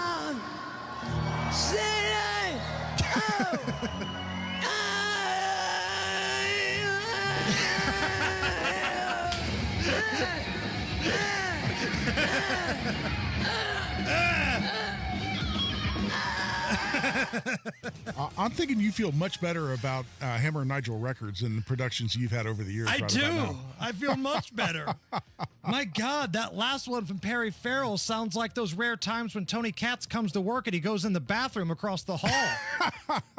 Matt Bear's got to look at the roads. All right, fellas, looking at southbound 6570 downtown crash on the main part to through portion part of southbound 6570. Two right lanes are blocked. We are jammed up back to Emerson Avenue on westbound 70. I would head for the collector if you're stuck on westbound 70. Maybe exit early at Rural. Eastbound 70 stopped from Holt Road into the South Split, 23-minute delay. South side stall, eastbound 465 after the White River. It's blocking the right lane. Stop traffic all the way back to Washington Street, US 40. And on the other side of the interstate, westbound 465 between 31 and Harding, that is a crash, blocking the left lane. Stopping traffic back to I-65. Jammed up on the east side, southbound 465, starting at East 56th Street past Washington Street. Traffic sponsored by Compassion International. Thousands of kids in poverty have waited for over a year for a sponsor, and their wait today. Become a Compassion sponsor. Text radio to 83393. I'm Matt Bear. Follow us for instant traffic updates at WIBC Traffic. 73 at the American Standard Cooling Weather Center, and we need 47 more people to go to the WIBC YouTube page and hit like. That would get us over 100 likes, and that would mean Nick from the digital department will not slash my tires tonight. So we have to get 100 likes. We need 47 more people. Who's going to be the hero? Who's going to step up? Go to the YouTube page, WIBC.com. Look for the Hammer and Nigel feed, the live cameras on Guy Relford and myself, and hit like. Is This Anything? Next. Folks, Hunter Smith here. I spent every fall from my childhood until my days in the NFL on the gridiron. Football gave me the chance to attend Notre Dame and go on to win a Super Bowl with the Indianapolis Colts. Football also taught me life lessons about hard work and toughness. This fall looks a little different. I'm not on the field. I'm running to represent you at the State House, and I'm taking hits from opponents. Hits meant to mislead you about my values and priorities. I'm tough enough to take it, and I trust voters are smart enough to know the truth. Hunter Smith is a husband, father, and local business owner of Wonder Tree Farm. At the State House, Hunter will work to lower property taxes without impacting priorities like public safety. The Indiana State Police Alliance and Fraternal Order of Police endorse Hunter Smith, and Hunter will always empower parents to choose the best education for their kids. Vote Hunter Smith for state representative. Paid for by Hunter Smith for Indiana. Don't you deserve health care you can count on? Well, you can count on United Healthcare with Medicare plans that fit your life today and as your needs change tomorrow. You can enjoy reliable coverage and low out-of-pocket costs with a Medicare Advantage plan from United Healthcare. United Healthcare Medicare Advantage plans. Made for Indianapolis, trusted everywhere. The Medicare annual enrollment period ends December 7th, so go to uhc.com/Medicare today.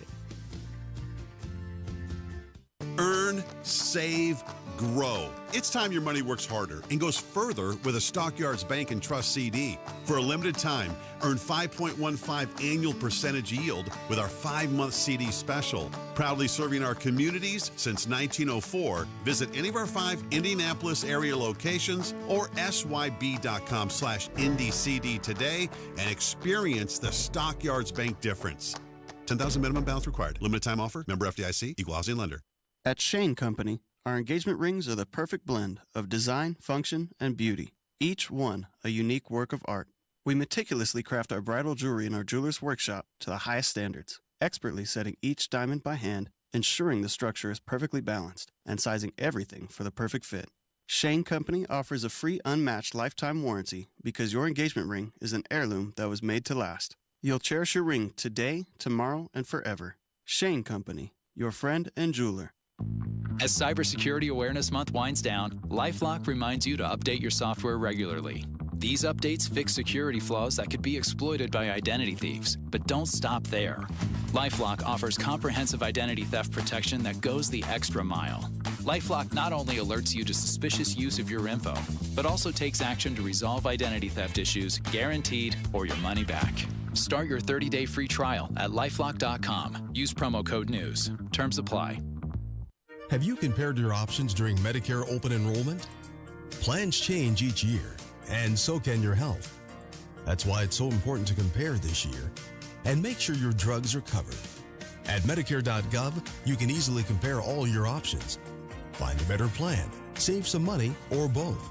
Open enrollment ends December 7th. Visit Medicare.gov or call 1-800-MEDICARE. Paid for by the U.S. Department of Health and Human Services.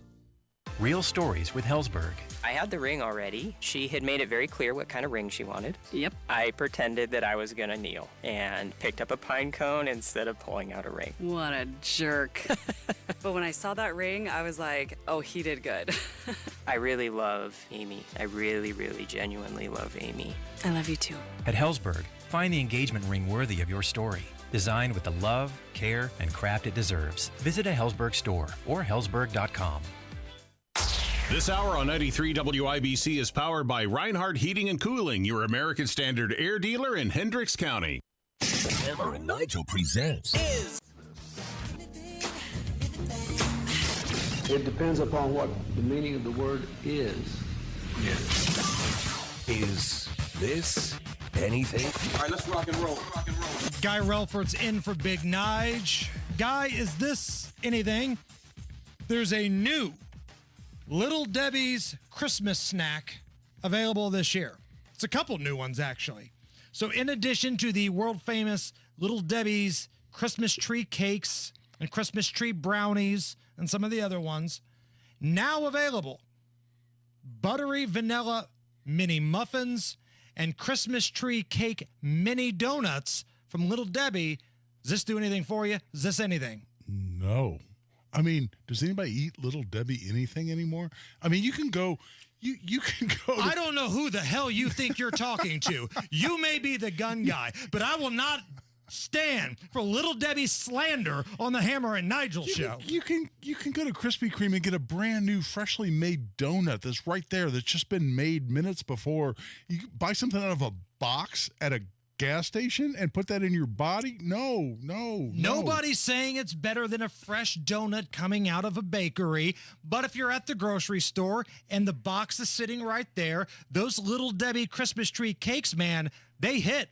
They're awesome. And I will not stand here and listen to your tyranny and your bashing of the Little Debbie Corporation. No, beer, bourbon, cigars. At some point, I got to draw a line, and Little Not Debbie's, me! Little Debbie's falls way below that line, brother. There's no line for me, baby. I'll have a Little Debbie with the bourbon, guy. Is this anything? Some guy apparently paid 2 social media influencers on Cameo, which we know what Cameo is. That's the site where you pay these people to give you a personal message.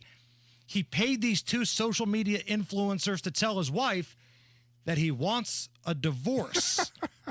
Now, the influencers are 2 identical twins that go by the name the Voros twins. Allison, do you know who the Voros twins are? I had to Google them during break, and apparently they're Hungarian-Canadian twins that are a professional wrestling tag team.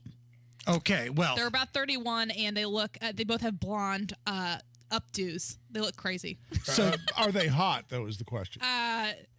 Not my type, but I'm sure they're great. Well, this is what it sounds like when you hire the Voros twins to tell your wife you want a divorce. Someone ordered a Cameo from us and said they want to get a divorce. What's up, Victoria? We just want to say that David loved you so much, but he doesn't love you anymore. And he wants to get a divorce. Separated. I think I already know the answer, but is that anything? No. Wait a minute. So I totally misunderstood the story. I thought these were women. These are guys? Yes. The Voros twins? Yes. No. I mean, right up until I actually heard it, I thought it was absolutely going to be something. I thought it would be something that was kind of creative. Those dudes are just creepy.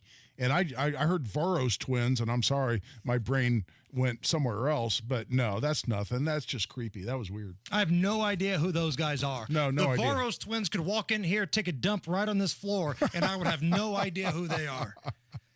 Is this anything? Democrat Liv Ostis, who is a stripper in Portland that goes by the stage name Viva Las Vegas, is also running to be the mayor of Portland. Here is some coverage of a local TV station in Portland. This is when the debate between the mayoral candidates was happening, featuring Viva Las Vegas, Liv Ostis. Next to him, Liv Ostis, an author, writer, musician, and stripper, also known as Viva Las Vegas. And these vacancies, we need office to housing conversions right away. I don't believe in insisting that workers come back downtown. I think that's environmentally unconscionable. But I do see a yearning from my fellow artists to come back downtown and to really make it hum again with activity. So make some of these zombie buildings, as my campaign calls them, make those available for artist studios. In the interim, until we can get these housing conversions up and running, make music studios. Once artists come and bring their energy back downtown, support the small businesses that follow them. Make sure that when their windows get smashed, that the city is there to pay for that. That anything? Well, yeah, I mean, the bumper sticker you see most often in Portland, I've spent a lot of time in Portland. The most common bumper sticker is "Keep Portland Weird." I mean, they're proud of their weirdness in Portland. Right. So a stripper running for mayor, hey, God bless her. I would be interested in hearing things from her like, say, are you going to let the crazy people with purple hair take over downtown in a crisis like we saw in the Summer of Love? If I told you she was a socialist Democrat, would that answer your question? Well, it's Portland. I think that's a requirement to get on the ticket is you got to be a socialist Democrat. But hey, keep Portland weird. This just fits right in the general genre for Portland. You want to do a round of Ask the Gun Guy? Always, man. All right, let's open it up. If you have a question for Guy Relford, 2A related, or it could be, what's his problem with little Debbie? You could call right now, 239-9393. The best 2A attorney in America is here, and he's going to answer your questions for free. So if you've got a question about when you can use a firearm, what situations you can use, anything goes. 239-9393. Ask the gun guy. This is the Hammer and Nigel Show. Your business needs a network it can count on. Power's out. Comcast Business has you covered with Wi-Fi backup to help keep your business up and running, even when your power goes out. Everybody in the warehouse good? Lights are out, but the Wi-Fi's up. Let's power on. It's from the company with 99.9% network reliability. Break room, you good? Can't microwave my burrito, but Wi-Fi's fine. Let's power on. Power on with the leader in connectivity, Comcast Business, powering possibilities. Learn how to get Comcast Business Internet and Security Edge plus Wi-Fi backup for $59 a month for 12 months with a 2-year agreement when you add Comcast Business Unlimited Mobile. And ask how to get up to a $600 prepaid card with a qualifying gig bundle. Don't wait. Call or go online today. Ends 11/17/24. Restrictions apply. New customers only with 300 megabit per second internet, Security Edge, and Wi-Fi backup. Eco bill and auto pay required. Equipment, taxes, and fees extra and subject to change.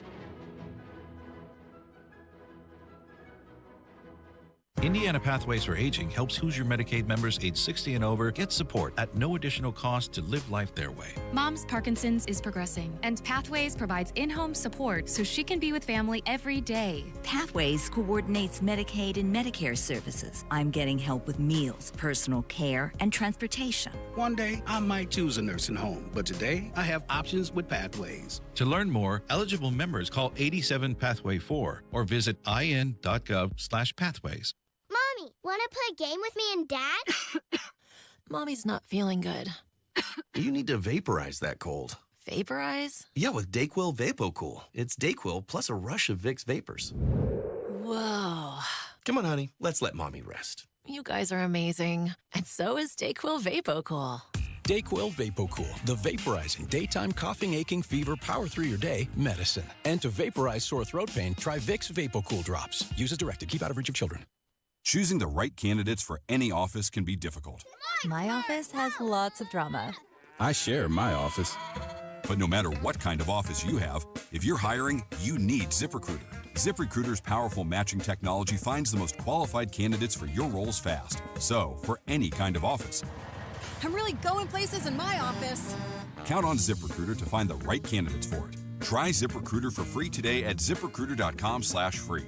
That's ZipRecruiter.com/free. 93 WIBC Mobile News. On the level, on the go.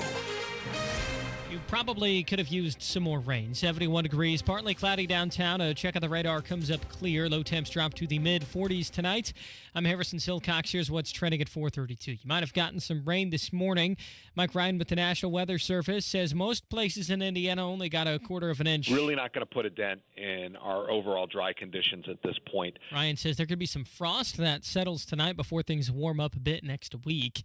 Carroll County Prosecutor Nick McLeland said the Delphi murders case is about Bridge Guy, the brutal murder of 2 young girls, and a bullet. Well, it's time to talk about the bullet. I'm Donnie Burgess. The correct term is cartridge, and former Indiana State Police forensic examiner Melissa Oberg spent Friday morning on the stand explaining how she came to the conclusion that Richard Allen's gun produced the cartridge found near the bodies of Abby and Libby. Oberg says she compared the cycled cartridge to a new one, which she fired through Allen's gun. Oberg claims there's good reason to do it that way, but also testified to no DNA being found on the crime scene cartridge. Donnie Burgess, 93 WIBC Mobile News. Vice President Kamala Harris is talking to voters in Houston today about abortion rights. When Texans vote for Colin Aldred for the United States Senate, we will be in a position where we actually will be closer to being able to put back in place the protections of Roe v. Wade. Former President Donald Trump, he's also campaigning in Texas today. He's in Austin talking about border security, one of the many topics he's focusing on this afternoon. And here in Indiana, it's a Republican stronghold, according to Republican candidate for Lieutenant Governor Micah Beckwith. He says that's all because Democrats are out of touch. And if they were somewhat rational, if they were somewhat moderate, I think you'd see more Democrats in office in Indiana. Republicans on the campaign trail know this. They know how crazy the Democrat Party has gotten. Beckwith talking with WIBC's Tony Katz. He also spoke to some concerns about comments that he's made on Haitian migrants in Logansport, saying that he never suggested those people should be deported if they're in the U.S. legally. And a mixed day on the market to close the week. The Dow was down by 259 points, quite a good chunk, closing at 42,114. The Nasdaq was up by 103 to 18,518. The S&P 500 in the red by just 1, closing at 5,808. You're 1 minute away from traffic and weather. It's 4:34. As the leaves turn golden and the air grows crisp, there's something special brewing, something that captures the very essence of fall. Introducing Pumpkin Something, a smooth, spice-filled bourbon infused with the perfect mixture of allspice, pumpkin, clove, cinnamon, and ginger. It's the taste of autumn in a glass, a sip of warmth on a cool evening. Crafted with care and precision at Hotel Tango Distillery. Known for its commitment to quality and innovation, this new blend promises a unique tasting experience that celebrates the essence of fall. Pumpkin Something from Hotel Tango Distillery is guaranteed to elevate any fall cocktail. Add it to your warm cider in the evening or to your fall lattes. You can do anything with Pumpkin Something from Hotel Tango Distillery. Available for a limited time only. Visit your local liquor store and bring home the taste of fall with Pumpkin Something from Hotel Tango Distillery, because autumn never tasted so good. Sip responsibly. With traffic at 4:35, what's going on, Matt Bear? Harrison, I'm downtown. Crash cleanup continues on southbound 6570 of Washington Street. This is the through portion to Greenwood, not the local ramp. Traffic is stopped onto 70 all the way back to Emerson Avenue. If you're on 70 right now and dying for the local ramp, Fletcher Avenue, Ohio Street, Michigan Street, that's moving. Eastbound 70 stops Tibbs Avenue into the south split for a delay time of 27 minutes. Crash clear south side. Eastbound 465 near I-69 still stopped right now in southbound 465 from Rockville Road down to Man Road because of that earlier incident. And then westbound 465 on the south side, crash blocking the left lane. This is about a mile and a half after US 31 stopping traffic back to I-65. Southbound 65 will reopen early. It'll begin tonight and early tomorrow morning. Everything ready to go southbound 65 at West Street for Monday morning rush hour. Traffic sponsored by Drexel Interiors. Go where the pros go. Drexel Interiors for 1951 cabinetry. Visit Drexel's Kitchen and Bath Design Centers at 146th and River Road, North Shadeland, or online at drexelin.com. I'm Matt Bear. Follow us for instant traffic updates at WIBC Traffic. And the forecast from the American Standard Heating Weather Center. As we make our way into Friday evening, conditions will be clearing out overnight after a cloudy start to the evening. Chances for rain stay below the 10% mark and winds out of the north. I'm Wish TV Storm Track 8 meteorologist Drew Sudas for 93 WIBC. I'm Harrison Silcox on the level, on the go, and on WIBC.com. You're listening to the Hammer and Nigel Show. When we have the best 2A attorney in America filling in as a host, we take advantage of him. We make him give out advice for free because that's the kind of friends we are, Guy. It's time to ask the gun guy, Guy Relford, 2A attorney, firearms instructor, and the host of the Gun Guy Show, weekends here at 93 WIBC. Dan is up first. Dan, you got Guy Relford here. Go ahead. Yes, thanks for taking my call. So I went in to buy a handgun about a month ago and found out that I don't pass a background check. So I went to the FBI and got the reasons why. And it says because I've been convicted of a crime that was punishable for more than a year, which I have not been. The most I have is I had a DUI about 25 years ago, and that's the only thing on my record. What would be the next steps in going about being able to purchase one? Well, you need to appeal that first and foremost. And if you just Google NICS, that's NICS, which is the acronym they use for National Instant Criminal Background Check System. That's who does the background checks at the FBI as part of a gun purchase. Just Google Nick's appeal, and you'll get the web page there. Now, one thing we do, not to pitch my legal services, but one thing we do at my law office is actually assist people in that process. So if it's not apparent to you how to go through that, check us out at relfordlaw.com. And my son, who's been a lawyer now for 10 years, he and I will be glad to help you. But you just need to appeal it and make it clear that you were not convicted of a felony. That's what they're talking about. And go from there. Let's go to Jay. Jay, welcome to the Hammer and Nigel show. We got the gun guy here. Hey, guys. Thanks for having me on. Hey, so coming out of the break, we heard from the news about the Delphi murders. The bullet, the round, the cartridge was cycled through the weapon. Now, they're comparing a shot fired through the weapon to the spent cartridge cycled through the same way. I got two questions, and I'll hang up and listen to your answer.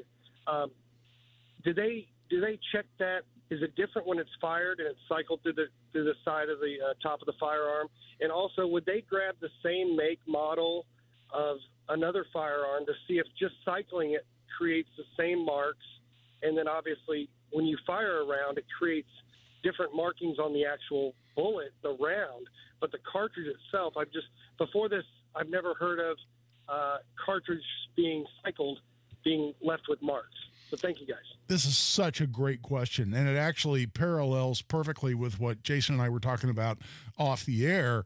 And we're going to talk more about this when Donnie Burgess comes in at 5:06. But you're completely right. It is a fundamentally different process when a gun fires. The amount of force exerted by the slide of that gun, and with the ejector marks and the extractor marks, and that's what we're talking about. We'll get into more detail on this later. Is going to be fundamentally different than just racking the slide to eject a round, to cycle a round out of a gun after it's been loaded.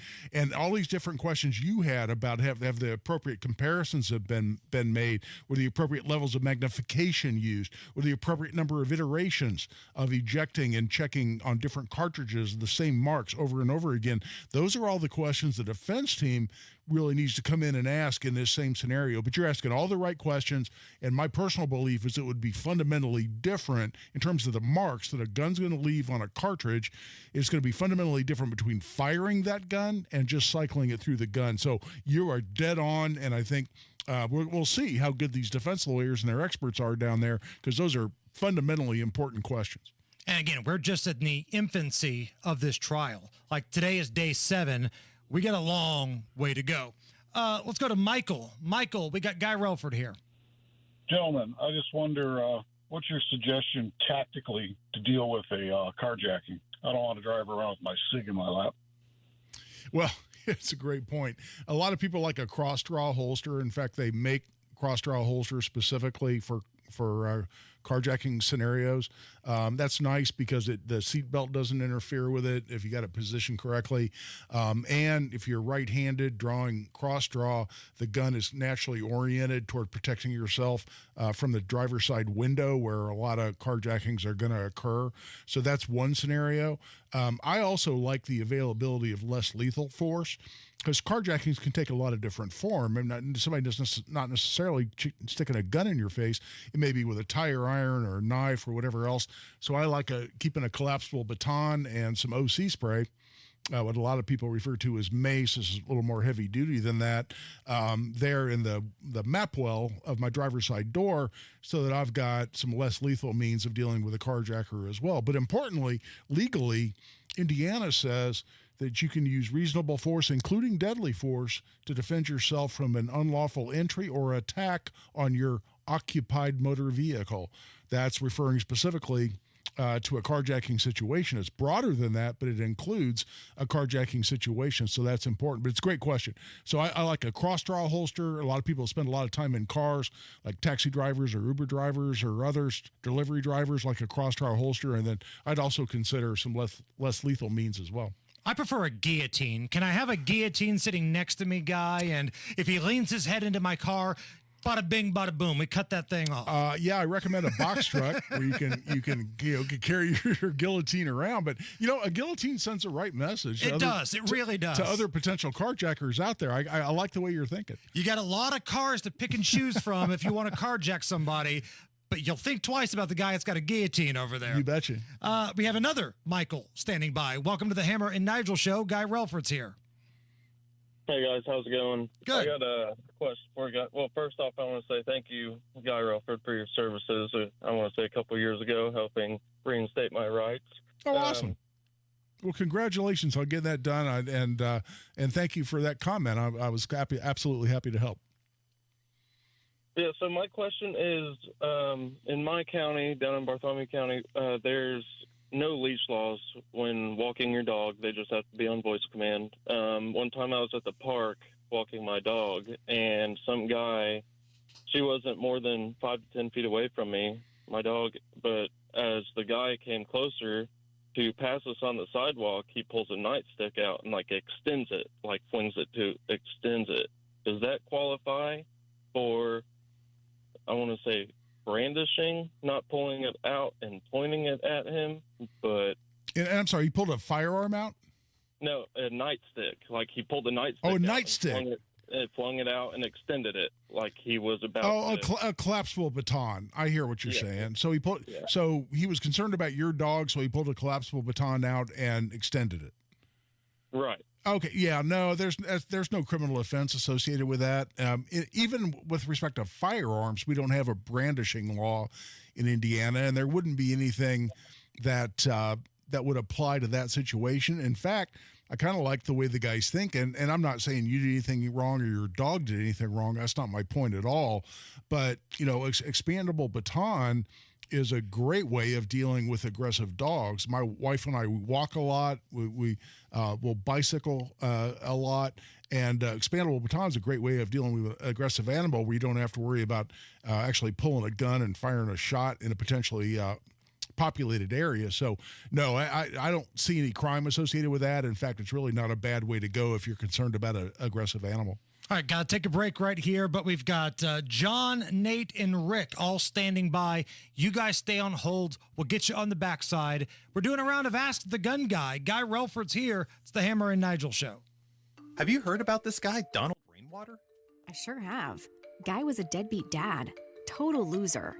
Not only did Rainwater repeatedly fail to pay his child support, he filed for bankruptcy and had his car repossessed. But what did a court find he spent the money on? Cigarettes. Hasn't he run for office twice before and lost each time? Sure has. Maybe that's why he wants the job, so taxpayers pay off all his debts. But there's someone even worse than Rainwater. This Jennifer McCormick character is a really out there liberal. Yeah, she's a pro-Biden and pro-Kamala liberal. She opposed school choice, she supports boys in the girls' locker room, and did you hear what she said about Hillary Clinton? Did you vote for Hillary Clinton? She had some great, world foreign experience. So I did vote for Hillary Clinton. Jennifer McCormick, she's hopelessly liberal. I'm not voting for Rainwater or McCormick. They're both losers in my book. Paid for by Indiana Republican State Committee, Inc. JMV here. Miss Sims Home and Garden has everything you need to finish fall outright. Come find the best fall selection of nursery stock in Johnson County and save when you buy. Miss Sims has 30 to 50% off trees and shrubs. That's right, all trees and shrubs at least 30% off. Enjoying all the fall colors around your area. Add them to your landscape now for color this fall and next season as well. Miss Sims, located on State Road 135 south of Whiteland Road in Bargersville. Tony Katz here for Premier Arms in Brownsburg, your premier gun store. Over 1,200 firearms in stock and the largest selection of used firearms in the area. Premier Arms is home of the Buy Room. This exclusive, private, and secure room is where Premier Arms will buy your estate or special collection of firearms and jewelry. Premier Arms and PA Jewelers, their one-of-a-kind jewelry store located in the same building, are the largest buyers of firearms, firearm collections, and estate jewelry in the Midwest. Talk to Premier Arms today, 3754 South Green Street, online at premierarms.com. Guys, we're notorious for putting things off. But when it comes to plumbing problems, you don't have to live that way. If you're tired of taking showers with low water pressure or not enough hot water, you've got to stop putting it off and call Lance and the local team at LD Smith Plumbing and ask about water heater specials. These are the guys I trust in my house and in my friends' houses and my relatives' houses, and they're the licensed plumbers you want in your house too. LDSmithPlumbing.com. That's LDSmithPlumbing.com. Mommy, want to play a game with me and Dad? Mommy's not feeling good. You need to vaporize that cold. Vaporize? Yeah, with Dayquil VapoCool. It's Dayquil plus a rush of Vicks vapors. Whoa. Come on, honey. Let's let mommy rest. You guys are amazing. And so is Dayquil VapoCool. Dayquil VapoCool, the vaporizing daytime coughing, aching, fever, power through your day medicine. And to vaporize sore throat pain, try Vicks VapoCool drops. Use as directed. Keep out of reach of children. Have you lost Indiana Medicaid? At healthcare.gov, you can find a low-cost, quality health plan. Do plans cover doctor visits? What about emergency care? And prescriptions? All covered and more. Plus, with the new law, 4 out of 5 customers can find a plan for $10 or less per month with financial help. Healthcare.gov is here for you. Enroll today for coverage starting the 1st of next month. Paid for by the U.S. Department of Health and Human Services. Rampant crime, crumbling roads, unaffordable housing, open borders, and high inflation. That's Andre Carson's record after 16 years in Congress. Have you had enough yet?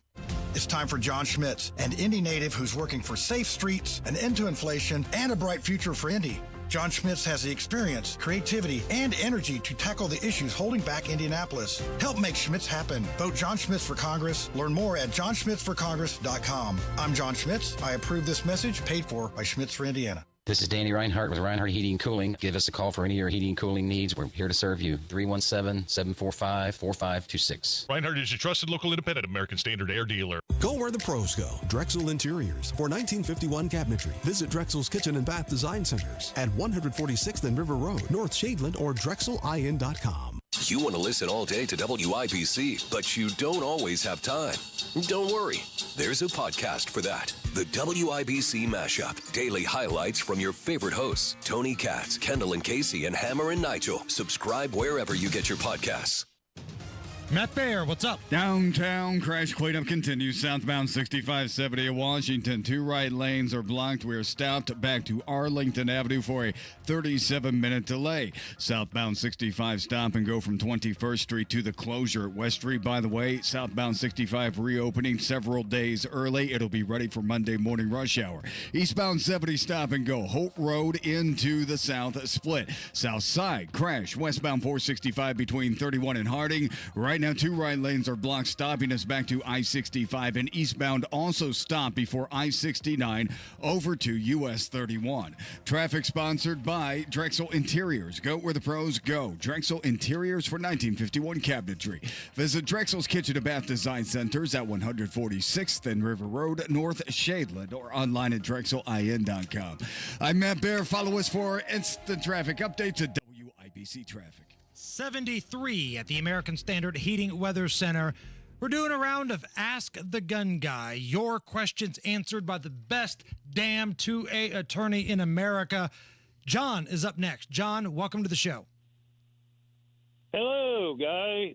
I love your program, and I've gotten so much out of it. Thank you. Now, I have a personal question about a personal situation.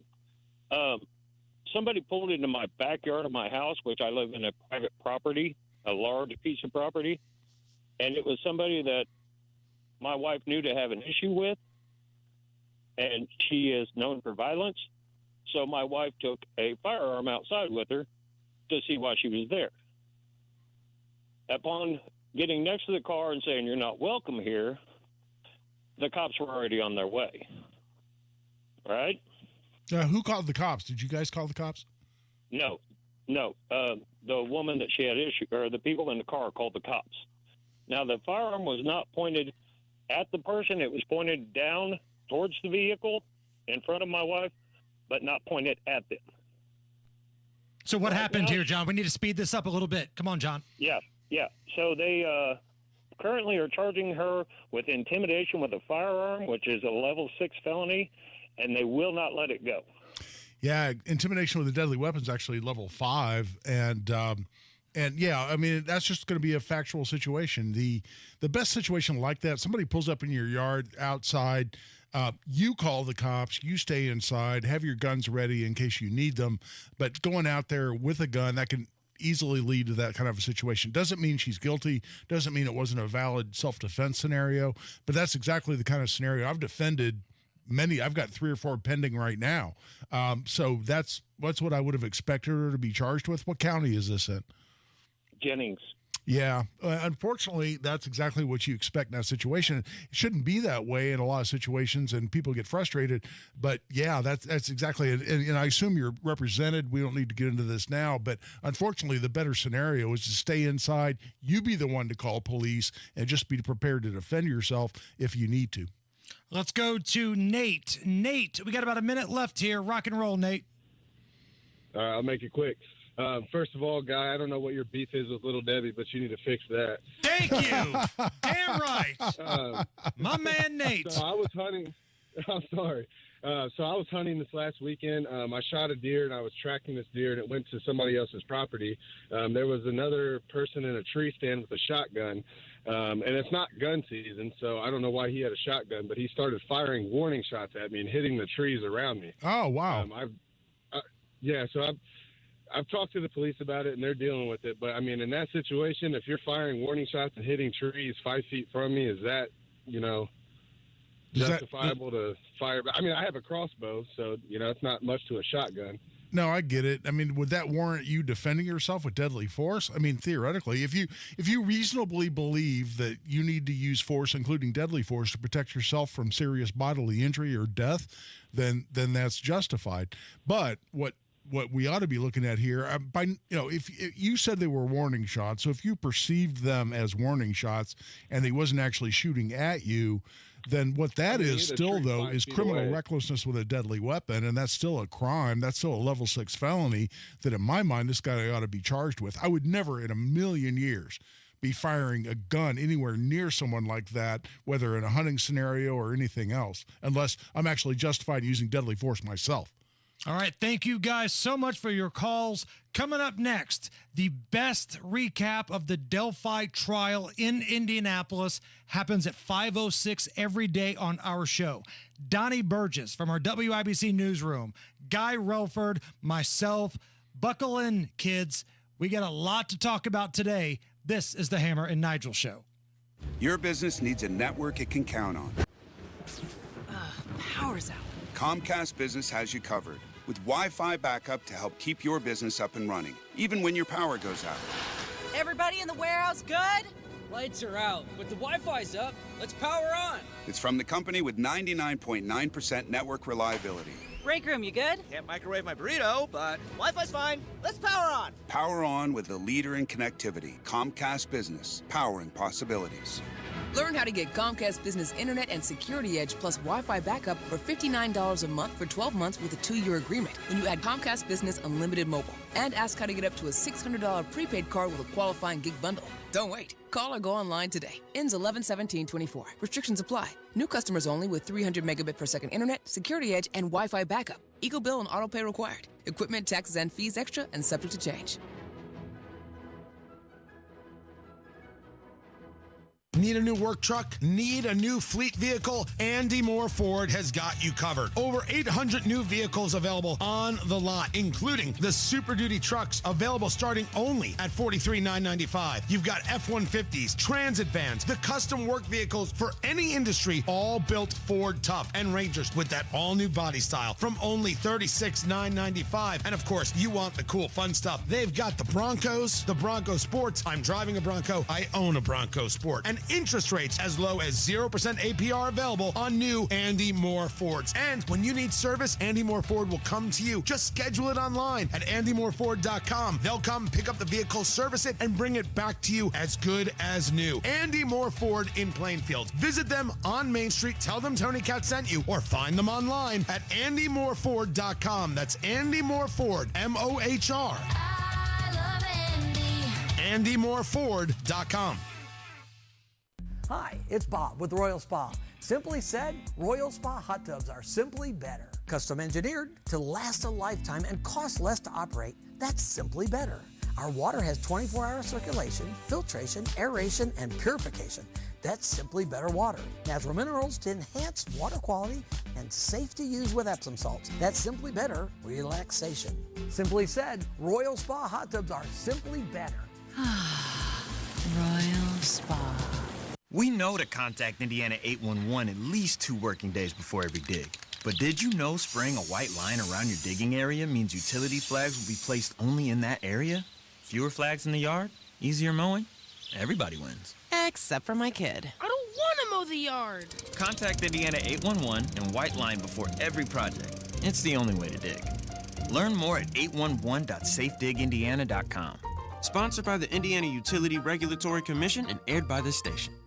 You've got a Pepto predicament, moviegoer. Hey, I can hear your stomach grumbling. Sorry, I ate that entire tub of popcorn with extra butter. You overdid it, and now your movie has turned into a blockbuster bellyache. Undo it with Pepto. When you have nausea, heartburn, indigestion, upset stomach, diarrhea. Pepto chewables provide fast 5-symptom relief, so you can focus on the action on the big screen instead of in your stomach. When you overdo it, undo it with Pepto. Use as directed to keep out of reach of children. Hi, it's T. Brian Hayes here from the Retirement Money Matters Show. It is Halloween season, and as you know, the main theme around Halloween is trick or treat. That is also a main theme right now in the retirement planning world. Join me this weekend as we discuss the many retirement planning tools, options, and strategies that could either be a great treat for your retirement plan or a very costly trick, depending on how and when you are using them. Retirement Money Matters Show airs this Saturday morning at 6 a.m. right here on WIBC. Your local news coming up after Fox News Radio from the Technology Recycler Studios. You're listening to 93 WIBC. WIBC HD1 Indianapolis. Here's Fox News in progress. Fox News. A federal judge ruling the state removed the names of about 1,600 people, including those who self-identified as non-citizens too close to the election, and that some eligible voters could have been affected. Virginia's Governor Glenn Youngkin tells Fox News they've already appealed the order. We have filed an emergency appeal, and this appeal will ask for an emergency stay of this injunction so that we can have the election that we believe we should have. Governor Youngkin says the Justice Department reviewed and approved the state law to purge ineligible voters, which the state has been using for 18 years. Former President Trump reacting at a campaign event in Austin, Texas. Removing illegal voters off the voting roll should be a big priority for this country, and yet instead we're scorned by a judge.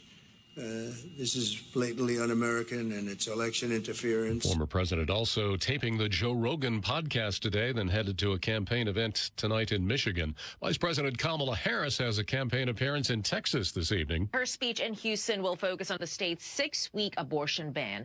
The expected appearances of Beyonce and Willie Nelson today is the latest effort by Harris to harness star power to get her through the finish line. Fox's Madeline Rivera. The AP reports Chinese hackers have targeted cell phones used by both the Trump and Harris campaigns.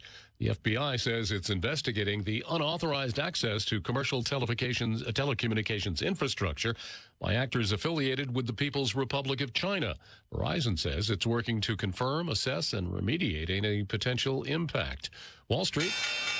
The Dow completing a week-long losing streak, closing 260 points lower. NASDAQ up 103 points. America is listening to Fox News. 93 WIBC Mobile News. On the level, on the go. Focusing on the cartridge, 71 degrees with a few clouds floating over the monuments. Radar clear of any rain. 45 is your low tonight. I'm Harrison Silcox. Here's what's trending at 5:02. Day 7 of the Delphi murders trial has been all about the bullet. Donnie Burgess reports. You know the story by now. An unspent cartridge found near the bodies of Abby and Libby was matched to Richard Allen's gun. But there are questions about the testing process. Former forensic examiner Melissa Oberg conducted the test. She says the crime scene cartridge was cycled. She actually fired a new cartridge through Allen's gun to make the comparison, and she says the markings match. Oberg says there's good reason behind doing it that way. She also testified to finding no DNA on the cartridge. Donnie Burgess, 93 WIBC Mobile News. Republican candidate for Governor Mike Braun wants to cut back unnecessary government spending if he's elected. I'll go through every agency. We've got nearly 80 of them, 30 large ones, and make sure they are doing their job. We got a $22 billion annual budget. Imagine if you can find 5% savings in it. Braun tells WIBC's Hammer and Nigel the money saved could be given back to the taxpayers, you, or it could be invested in something more worthwhile. Braun's running mate, Micah Beckwith, says He never suggested Haitian migrants in Logansport be deported if they're here legally. If they're abusing our big hearts and open arms, we need to address that. And so if you're here legally and you need to be here and there's a reason for you to be here, then God bless you, you're welcome, let's go. If you're not here legally, if you're abusing our system, those are the people we need to find out where they are and we need to get them out of here. Beckwith tells WIBC's Tony Katz that President Joe Biden is the one responsible for any border problems. And road closures are coming up with Taylor Swift coming to Indianapolis. I'm John Herrick in downtown Indianapolis. IMPD says you can expect closures along McCarty Street, South Street, and others for several hours during November 1st through the 4th. They're also telling you to be aware of additional no parking zones during that time. I-65 southbound between West Street and Alabama Street reopened ahead of schedule. That announcement was made by NDOT on Friday. A full list of closures is up at WIBC.com. Reporting in downtown Indianapolis, John Herrick, 93 WIBC Mobile News. You're 1 minute away from traffic and weather. It's 5:04. It's starting to be fall in Indiana, the perfect time to tackle home projects you've been putting off before winter arrives. With Moss Roofing by your side, you don't have to do it alone. They're ready to assist with your roofing and siding needs, ensuring your home is safe and ready for the holidays. Let Moss Roofing, M-O-S-S, mossroofing.com, give your home a serious glow-up with premium James Hardy siding, tough enough to face Indiana's wild weather and stylish enough to turn heads on your block. And the best part, their free inspections come with a 3D design preview so you could see your home's stunning makeover before the work begins. Contact Moss Roofing for a job done right every single time at Moss Roofing, M-O-S-S, mossroofing.com, or call 317-747-3665. Moss Roofing, 317-747-3665. That's 747-3665. Or online at Moss, M-O-S-S, mossroofing.com. And don't forget, tell them Tony Katz sent you. With traffic on the 5s at 5:05, here's Matt Baer. All right, Harrison, crash cleanup continues. Downtown, southbound 6570 at Washington Street. 2 right lanes are blocked. Traffic is stopped on 270 all the way back to Arlington Avenue. Inbound 65 stop from 21st Street to the West Street closure, exit 114. The good news is that will be reopened by Monday morning rush hour. They're going to start tonight, and then we will be good to go early tomorrow morning. South side crash, westbound 465 between 31 and Harding. That is blocking the left lane, causing stop traffic back to I-65. And the crash cleared southbound 465 at the White River. Still stop and go traffic back to Washington Street, US 40. Traffic sponsored by the Crohn's and Colitis Foundation. The Crohn's and Colitis Foundation has been at the forefront of inflammatory bowel disease research and care for over 50 years. Learn more about research, education, and support at Crohn'sColitisFoundation.org. I'm Matt Baer. Follow us for instant traffic updates at WIBC Traffic. Thanks, Matt. And here's your forecast from the American Standard Heating Weather Center. As we make our way into Friday evening, conditions will be clearing out overnight after a cloudy start to the evening. Chances for rain stay below the 10% mark and winds out of the north. I'm Wish TV Storm Track 8 meteorologist Drew Sudas for 93 WIBC. I'm Harrison Silcox on the level on the go at on WIBC.com. Hammer and Nigel. Can you believe these characters are weirdos? Listen, I'm not just saying this because these guys are here, but at 5:06 every Monday through Friday, we bring you the absolute best coverage in the Delphi murder trial. I'm Jason Hammer. Nigel's off today. Guy Relford is filling in. But even when Nigel's here, Guy comes in because we need the perspective of a defense attorney. Now, you're best known as a 2A guy, the gun guy, like your nickname says, but you also have represented a number of clients as a defense attorney. Yeah, I mean, my practice is criminal defense. You know, my forte, the focus of my practice is on gun-related crimes and gun-related offenses, so that doesn't mean it's anything different than a general criminal defense practice. So Guy, when he's available, joins us every Monday through Friday with Donnie Burgess from the WIBC newsroom, who has been covering the Delphi murder and now trial from the very beginning. He was in the courthouse on day one. He's part of the media pool that are sharing notes to pass out.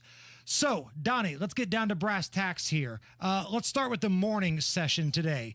We talked a little bit earlier. There was a weapons expert on the stand. what happened?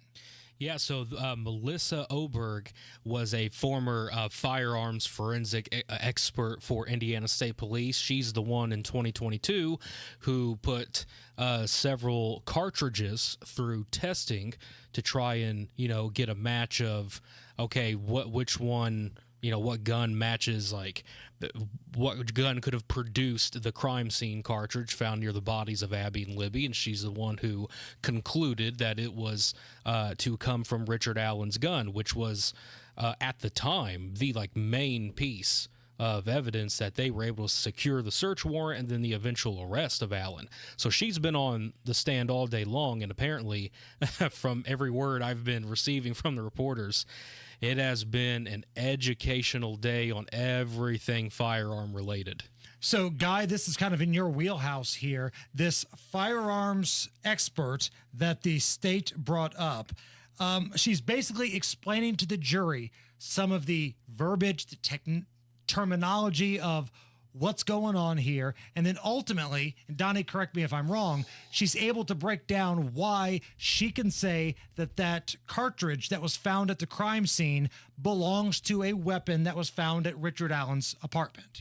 Yeah, got it. And Donnie's done such a great job of explaining this, but what we're talking about is something that's been around for a long time, and it's the science of tool mark identification or tool mark analysis. And it's really no different than the ability to say that this particular crowbar caused these marks on a lock that was opened, or the screwdriver caused the marks, that of this hinge that was pried off. Whatever it is, it's tool mark analysis. And what it is, when a hard metal comes in contact with a softer metal, it can easily put marks on that softer metal. And when you magnify those marks to a sufficient degree, then you can point to microscopic anomalies, microscopic differences in particular tools to say those microscopic differences between other tools in this tool cause that particular mark. And the science you're already blowing my mind. I can't imagine what the jury is thinking here, because I know you're a friend of mine. I understand the things that you're saying, but that's an awful lot of information for this jury to have to understand quickly and then use that knowledge to say, okay, this is why A belongs to B. And that's why Donnie said she's been on the stand. She was on the stand all day. And because it takes that kind of time. And I'm trying to boil this down for the sake of radio, especially, because I treasure the time we have with Donnie here, giving us the details. But that's the technology. It's that a hard piece of metal can leave a mark on a softer piece of metal, right? So when a round of ammunition is ejected from the chamber of a gun, so you say you've got a loaded gun, there's a round in the chamber, the round that's in the chamber can come out basically one of two ways. You either cycle the action manually, right? You grab the slide. You cock it back. You rack the slide is what we call it. And yes, that cocks the action, and so it's not an improper term to say you're cocking it, but we call rack the slide. So you grab the slide, you pull it to the rear, and there's a little claw that attaches to, and if anybody's on the YouTube chat, I'll show it to you. A little claw that hooks onto the rear edge of the cartridge and actually pulls the cartridge out of the chamber. Then separately, as the cartridge comes back, there's something, and that's called by the way, the extractor, this little claw that pulls it out. Then separately, you have an ejector. An ejector can be different depending on the kind of firearm. It could be a mechanical arm. It could just be a stop or a face. A lot of times, it's just an angled piece of metal, whereas the cartridge coming to the rear, because it's getting pulled out by the ejector, it hits that face, it gets tossed out the ejection port. And that is also a piece of steel. It's a harder metal that can leave a mark on the cartridge, which is typically brass or something softer. So you got two different marks. You got an extractor mark and an ejector mark. And what the testimony was today that Donnie's talking about is a person who is a member of the National Association of Firearm and Tool Mark Examiners saying, yes, the extractor in Richard Allen's gun and the ejector in Richard Allen's guns caused the particular marks that we found on the casing of the round of ammunition found between the bodies of the girls. So, Donnie, what is the prosecution, what is the state trying to prove by pointing all of this out to the jury? Well, they're trying to put Richard Allen at the scene. They're trying to say that this right here ties us to our criminal. They opened up opening statements with, this is about Bridge Guy, the brutal murders of 2 young girls, and the bullet. And today we finally gotten to the bullet, or corrected terminology, the cartridge, and that they're trying to, this is their way of putting Richard Allen there at the crime scene. But that has already, of course, it's been contested already, his presence at the crime scene, law enforcement testifying that they are not aware of, or saying no outright to DNA being found there. Right. But this going back 2 years ago, almost, as a matter of fact, we're almost to the day Richard Allen was arrested 2 years ago. This was their strongest piece to say this man was there when these 2 girls were killed. So this Jason link, keeps saying, I'm sorry. Hold on 1 second. This links him to the crime scene because this cartridge, based on the analytics, matched a weapon that was taken from his home. All right, fine. That puts him at the crime scene. But Guy, these girls were not shot. Exactly. And that's what I was actually going to say, too, to emphatically agree with what you've been saying all along, which is, hold on, you've got this cartridge, you got this round of ammunition found allegedly between the bodies of the girls who were not shot. But what I think, and there's a little speculation here, what I think this comes back to what the prosecution said in its opening statement. And I only know this because Donnie reported it. But as Donnie reported, during their opening statement, the prosecution said, we think these girls were forced into this particular location through fear and intimidation.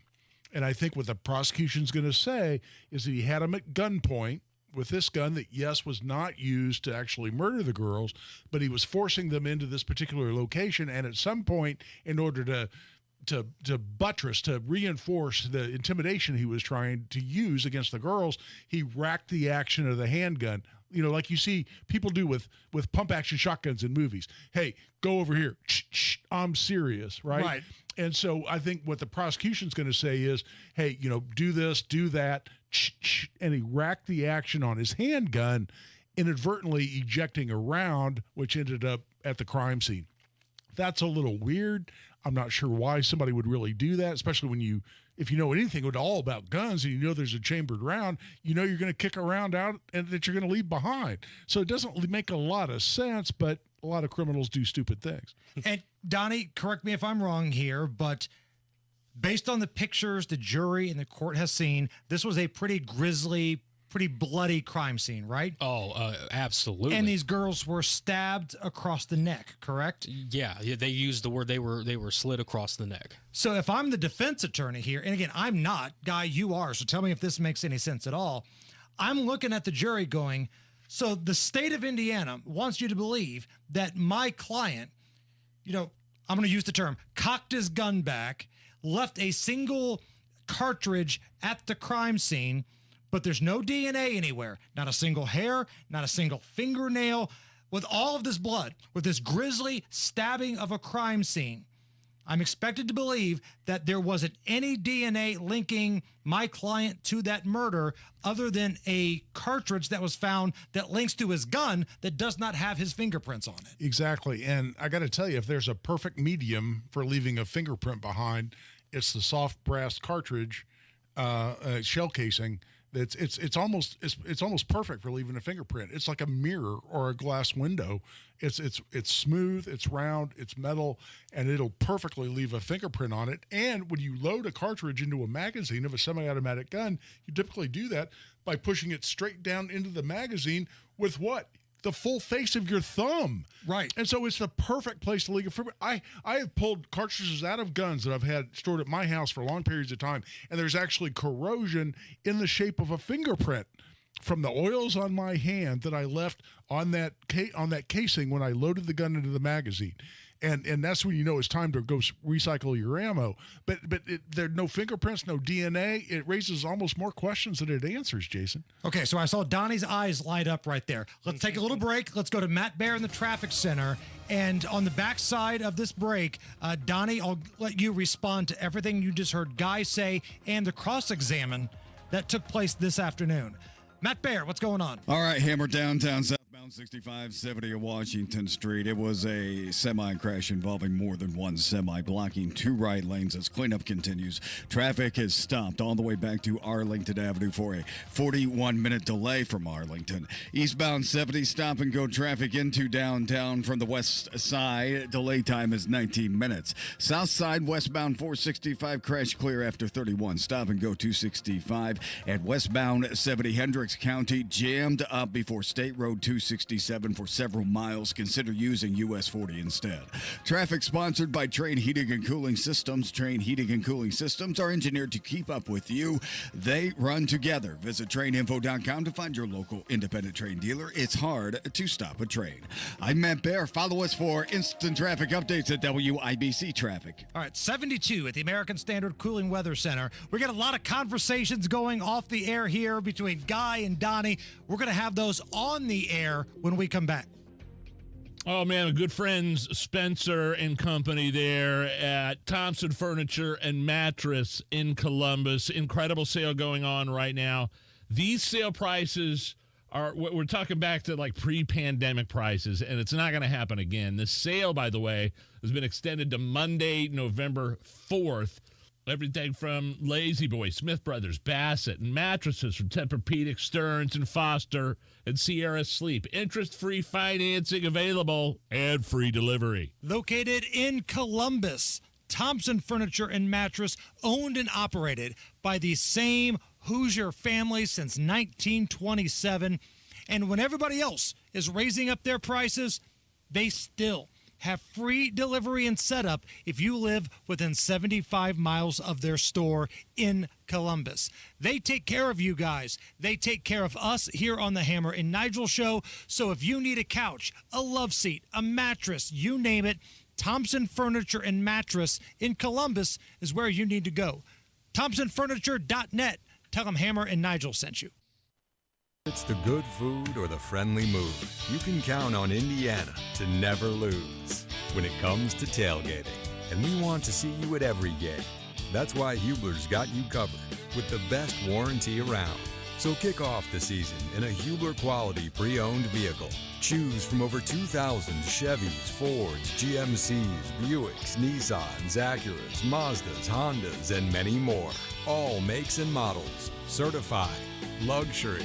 Even the hard-to-find ones. Every Hubler Q-certified vehicle is covered by a 100,000-mile limited powertrain warranty. That includes a 128-point vehicle inspection, plus a free Carfax history report. Keep the tradition alive, knowing Hubler's got you covered for 100,000 miles. Hubler's got you covered. Visit drivehubler.com or any of our 12 locations. Cover me! Warranty on select models less than 9 years old. Eligible Hoosiers, listen up. Election Day is November 5th. This is a reminder from the Indiana Secretary of State. Make a plan to get to the polls and vote. Indiana's elections are safe, secure, and transparent. Go to indianavoters.com to find polling locations, volunteer to work at the polls, and more information for Election Day. Make your vote count this Election Day, November 5th. This message is brought to you by your Indiana Secretary of State. Garage door problems? Call today for service today. Garage Doors of Indianapolis services all makes of garage doors 24 hours a day, 7 days a week. Call today for service today. 875-4577. Call today for service today. Get it fixed right now. Call Garage Doors of Indianapolis at 875-4577 or visit doorstoday.com. In the morning, call 875-4577. Service today. As Cybersecurity Awareness Month winds down, LifeLock reminds you to update your software regularly. These updates fix security flaws that could be exploited by identity thieves. But don't stop there. LifeLock offers comprehensive identity theft protection that goes the extra mile. LifeLock not only alerts you to suspicious use of your info, but also takes action to resolve identity theft issues, guaranteed, or your money back. Start your 30-day free trial at LifeLock.com. Use promo code NEWS. Terms apply. When you're injured on the job, you need more than just a workers' comp lawyer. When you need a fighter, you need us. Morgan & Morgan, America's largest injury law firm. For the people. Visit forthepeople.com for an office near you. Inside Indiana Business Radio, the news you need to get ahead. Indiana's business news leader, weekdays at 6:32 a.m. and 5:56 p.m. on WIBC. Hey, it's JMV. Miss M's has 30 to 50% off trees and shrubs. That's right, all trees and shrubs at least 30% off. State Road 135 in Bargersville. This hour on 93 WIBC is powered by Reinhardt Heating and Cooling, your American Standard air dealer in Hendricks County. You're listening to the Hammer and Nigel Show.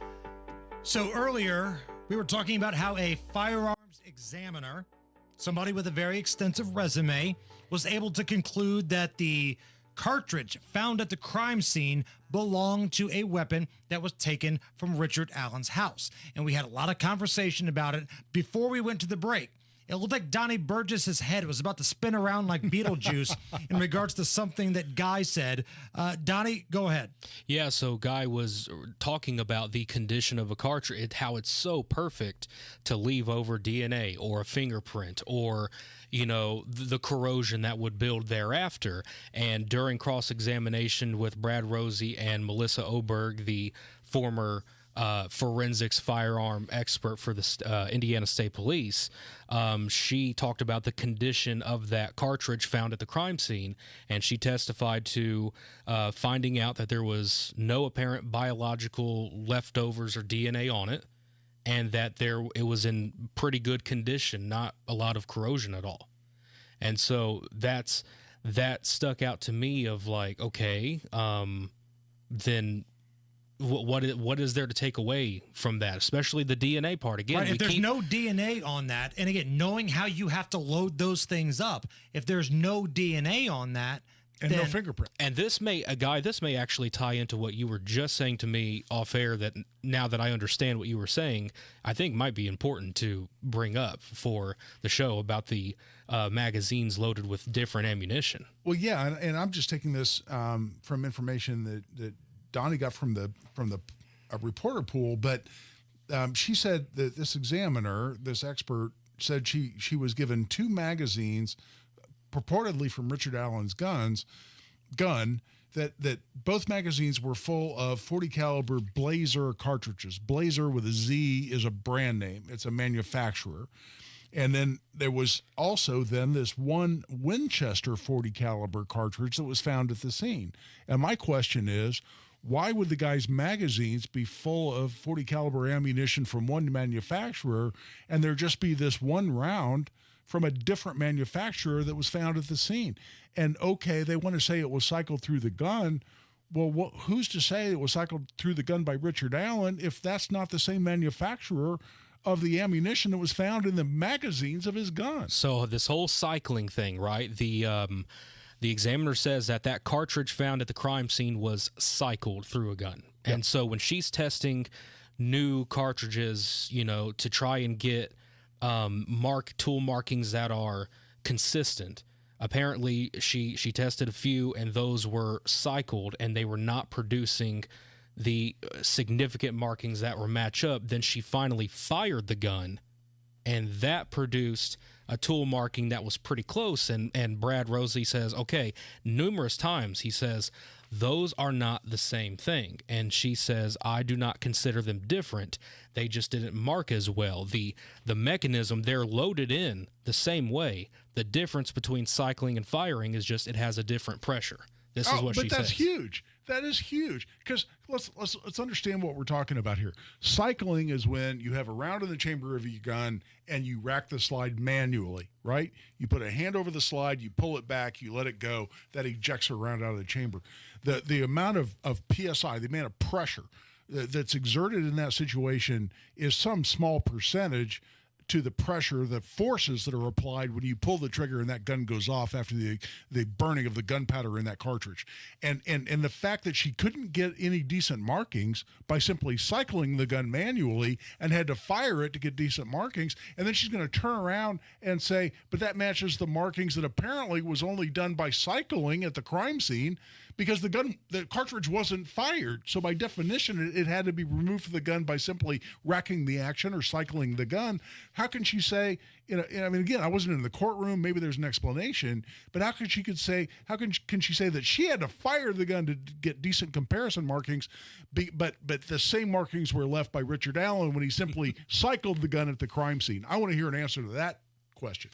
Donnie, we've heard Guy, and he's a defense attorney, lay out all of his questions. Do we know if Richard Allen's defense team has been as adamant as Guy has been? Have they been really grilling these people on the stand? Well, they've been really grilling the whole process, right? They're grilling, okay, cycling, firing, different. They've also gone after Melissa Oberg for, okay, well, where did your test cartridges come from? Do you know where they came from? The comparisons. The Yes. comparison ones.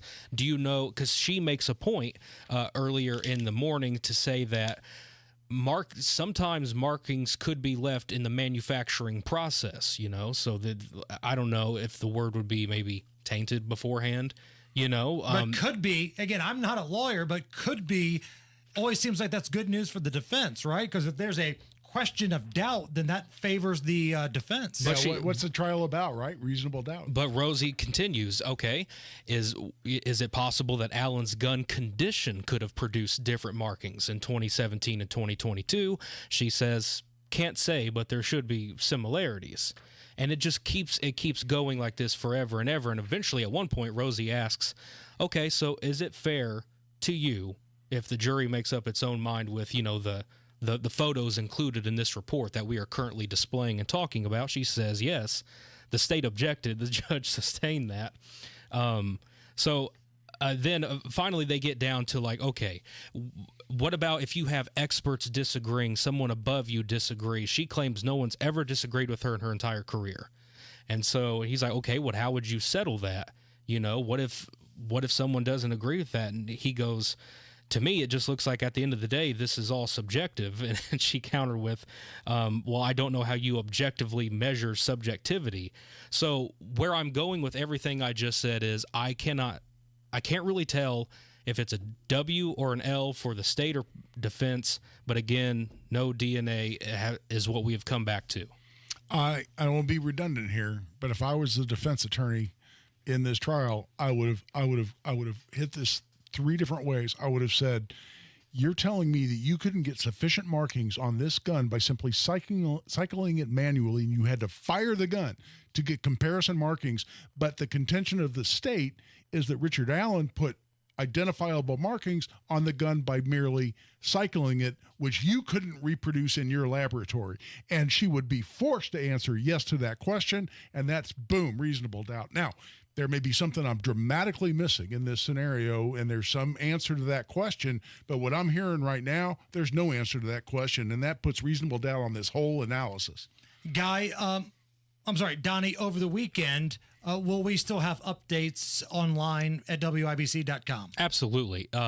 We will always have updates on WIBC.com at Local Guy Donnie, on Twitter and or X, whatever, Twix, as I like it. I still call it Deer Creek, so you can call it Twitter, and it's fine. Yeah, so, and then as far as my return to the courtroom, still working that out, waiting to hear about credential updates and everything. But I'm assuming if this case is going chronologically, confessions are probably happening next week. Confession videos and audio. So again, Monday, 5:06. Donnie, if you're not in court, we'd love to have you back. Yep. Guy, if you can make it via phone or in person, we'd love to have you, because what you guys are bringing to this show is the absolute best coverage on this trial that anybody is doing in the state of Indiana, and you guys are awesome. So thank you, brother. Thank you. All right, Harrison Silcox has a look at the news.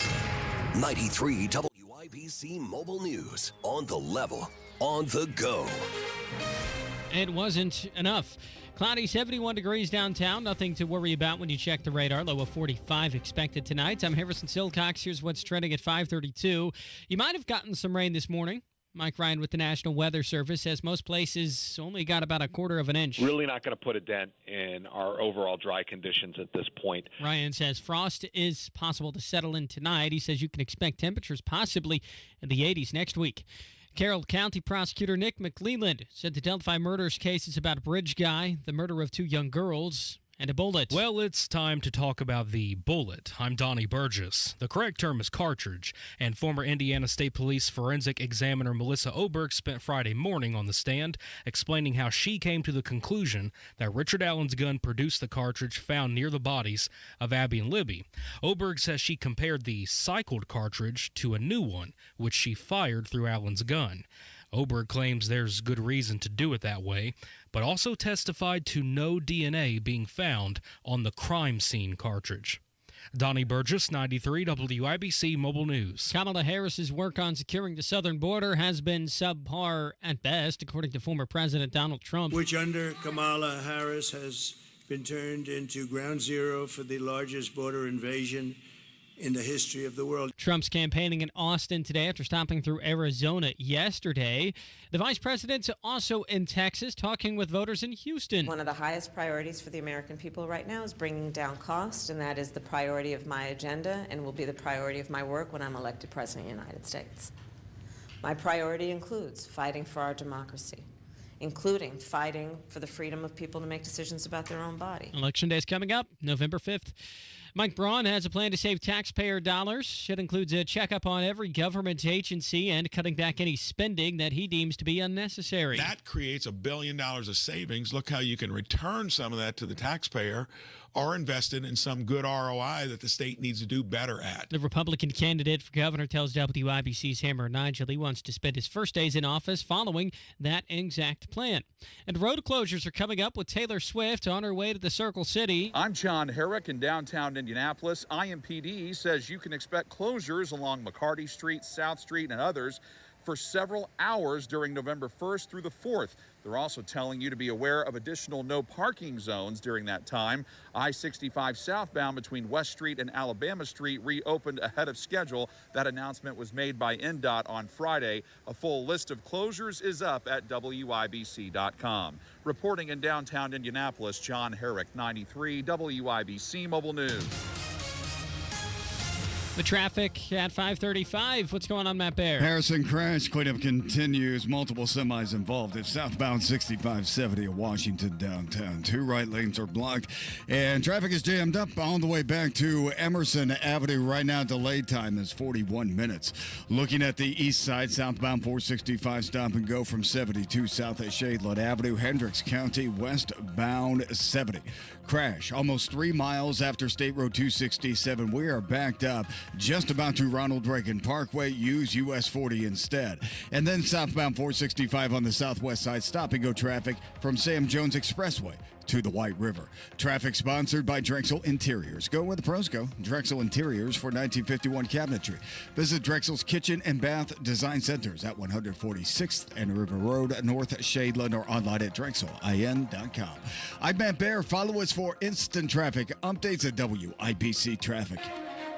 And your forecast from the American Standard Heating Weather Center. As we make our way into Friday evening, conditions will be clearing out overnight after a cloudy start to the evening. Chances for rain stay below the 10% mark and winds out of the north. I'm Wish TV Storm Track 8 meteorologist Drew Sudas for 93 WIBC. I'm Harrison Silcox on the Level on the Go and on WIBC.com. You're listening to the Hammer and Nigel Show. They're both losers in my book.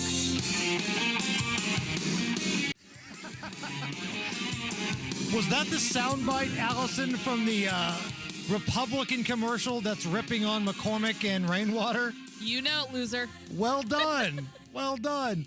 It's the Hammer and Nigel Show. I'm Jason Hammer. Guy Relford is here. And speaking of the folks running for the governor's office, we had a big debate last night. Earlier, we had in studio Senator Mike Braun. Many believe he is the front runner for the governor's race here in Indiana. Guy, I'm going to play you a little soundbite here, and I want to get your thoughts on it. This is Jennifer McCormick talking about guns in the state of Indiana. So I'm the only candidate here that has been responsible for an entire school system or who has watched kindergartners do a drill because of the fear of someone coming into school with a weapon. And there are a lot of things we can do. First of all, listen to the state police, and we'll bring back common sense and balance to the state. It's about making sure that we're looking at common sense gun violence prevention measures that are widely supported by Republicans and Democrats. I own a gun. I am very pro Second Amendment. No one's coming for anybody's guns. It's about responsible ownership and responsible use. It's also about making sure that we get the care that is needed when people are vulnerable and may need assistance in area of mental health. My opponent has called for the red flag laws to go away, or maybe his lieutenant governor opponent, and that is dangerous. Why would we take away something that the state of Indiana has said makes a huge difference in the safety of our communities? That's just irresponsible. Now, before I get your thoughts, we asked Senator Mike Braun about this earlier today. This is what he said last night in regards to Jennifer McCormick calling him out on red flags. Well, I'll correct her out of the gate there. Red flag laws have worked well here. They need to be actually improved, though, because that is the first step to keep guns out of the hands of the mentally ill, or folks that are having trouble with some issue and they resort to a gun. Keeping guns out of the hands of criminals. But when it comes to our Second Amendment rights, I'm the one that has defended that with a spotless record, but that doesn't mean that you shouldn't try hard to make sure, with everything you have at your disposal, to make sure criminals do not get guns and the mentally ill. And the red flag law is designed for that, and I've been for that ever since we've had it here. All right, so you heard from Jennifer McCormick and Mike Braun. Guy Relford, your thoughts? As we talked about here in the studio with Senator Braun, it's true that red flag laws have a very limited role, very, very limited, and it has to be absolutely protected by due process. And I've been saying this from day one. We've had a red flag law here in Indiana since 2005. But what's imperative, and we improved it a lot in 2019. I was part of that process. I helped write part of that bill that improved the statute.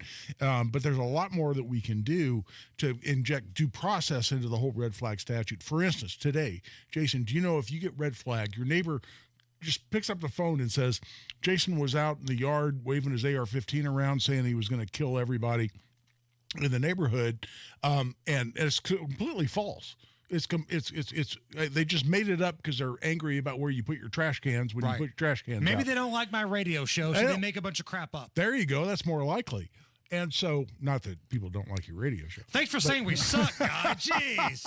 No. We're number one, Guy. Come on. No, he's a Democrat. He doesn't like your radio show. So he just totally fabricates a story. Do you know that you have no right to counsel?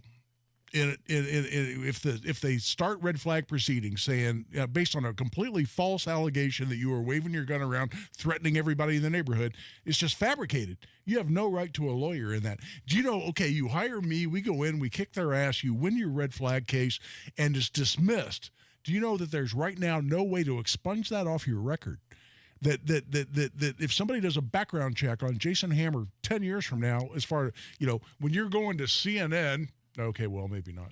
But if you, well, why do you keep kicking me in the crotch today, Guy? You're ripping on Little Debbie's. You're saying everybody hates my show. I'm going to go to CNN. My wife is going to cheat on me with Keith Olbermann. What the hell, Guy? You're getting interviewed for the replacement of Rush Limbaugh, right? You're going to be the next Rush Limbaugh, and they do a background check on you, and they're going to go, hold on. There was a court proceeding back 10 years ago that says Jason Hammer was accused of being dangerous such that he couldn't possess a firearm. You can't expunge that off your record, even when you win, even when you establish that it was completely fabricated and baseless to begin with. So there are some huge problems with our red flag law, but is there a limited role for it? If we dramatically improve it in terms of due process, there is, but it's very limited. And I think Senator Braun did a pretty good job of saying that's where he stands on it. And again, Senator Braun, if you're listening, when you win this thing, contact Guy Relford and fix this red flag law. Oh, I'll be on his doorstep. Trust me on it. I'm good at that, man. I've spent a lot of time at the State House. A lot of people complain about what goes on at the State House. I go to the State House. I show up. I'm on their doorstep, and I will absolutely be there. I may call first, but I'm going to be at the State House. We're going to get some of this fixed because that was a nice opportunity to have that discussion with the senator and likely future governor. We have an update on voter fraud as we are about a week and a half away from the election, and unfortunately, it's not good. Mr. Attorney General for the state of Indiana, kick off some legal stuff. Legal stuff. Crime, punishment, judges, legal stuff. Legal stuff. A federal judge earlier today ordered the state of Virginia to halt its removal of non-citizens from state voter rolls. This decision expected to restore the voting rights of some 1,600 people prior to Election Day. The judge says, quote, undoubtedly in the public interest of ineligible voters to be removed, this is probably the right thing, but for states to comply with federal law, particularly the right to vote. That's why they made the decision, Guy. So right now, people who should not be allowed to vote are still going to be on the voter registry in Virginia thanks to this court ruling. Listen, as passionate as I am about only allowing registered voters who are U.S. citizens to vote in elections, the issue here, as you just said, Jason, is that this may potentially identify some legitimate voters who are U.S. citizens as inappropriately and preventing them from voting. And just like it's better than to let it's better to let guilty people go free than convict an innocent person. It's similar here to don't deprive me of my rights because I get caught up in this situation. So if it's true that legitimate registered U.S. citizen voters could be excluded by this process, then I say throw it out. And even if some illegals vote in the process, let's don't deny any legitimate voters their vote. Coming up in just a few minutes, we will officially kickstart the weekend with Beer Sample Friday. I've got a special theme coming up. But, Guy, if you need a reason to drink tonight, if Beer Sample Friday isn't enough, happy 40th birthday to singer Katy Perry. Katy Perry's 40. Yeah. So here's what we're going to do. I've got a 7-song montage of Katy Perry hits. Oh, God. I've set an over-under on how many I think you know. So, Allison, of these 7 very popular Katy Perry songs, I've set the over-under at 4.5 on how many songs Guy Relford knows. Are you going over or under? I like being on this side for once. Under. Under. Okay. So, Guy, each one of these songs you're going to hear about 5-6 seconds of. Yeah. Let us know if you have at least heard of it. Just honor system here. Oh, I don't have to name the title? No. Just give us a thumbs up or a thumbs down if you've heard of it. Say yes or no, something like that. Okay. All right. Okay. So Allison's got the under. Here we go. How many Katy Perry songs does the gun guy know? Here we go. Yes, no. No clue. No.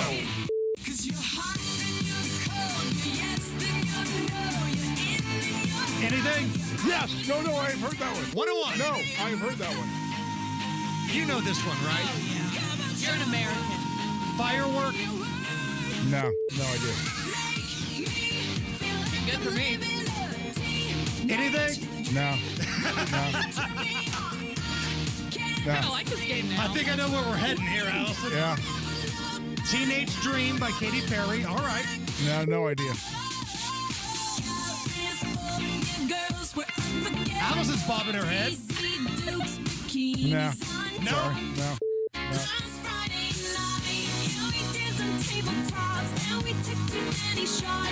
No clue. Nope. No. Yes. We got two. Only because I know the song and I remember hearing a Katy Perry remix of the thing and thinking, okay, yeah. Okay, so we got 2. So Allison was correct. You got the under. Your choice. Do you want to do a shot on Beer Sample Friday next, or do you want to chug a beer? I goes with a shot. All right. Coming up next, I've got a special themed edition of Beer Sample Friday. Allison's going to take a shot. We're going to kickstart the weekend on the Hammer and Nigel show. Sorry, Allison. Hey, folks. Hunter Smith here.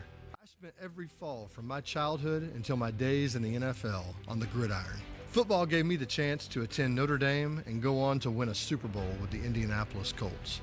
Football also taught me life lessons about hard work and toughness. This fall looks a little different. I'm not on the field. I'm running to represent you at the State House. And I'm taking hits from opponents. Hits meant to mislead you about my values and priorities. I'm tough enough to take it, and I trust voters are smart enough to know the truth. Hunter Smith is a husband, father, and local business owner of Wonder Tree Farm. At the State House, Hunter will work to lower property taxes without impacting priorities like public safety.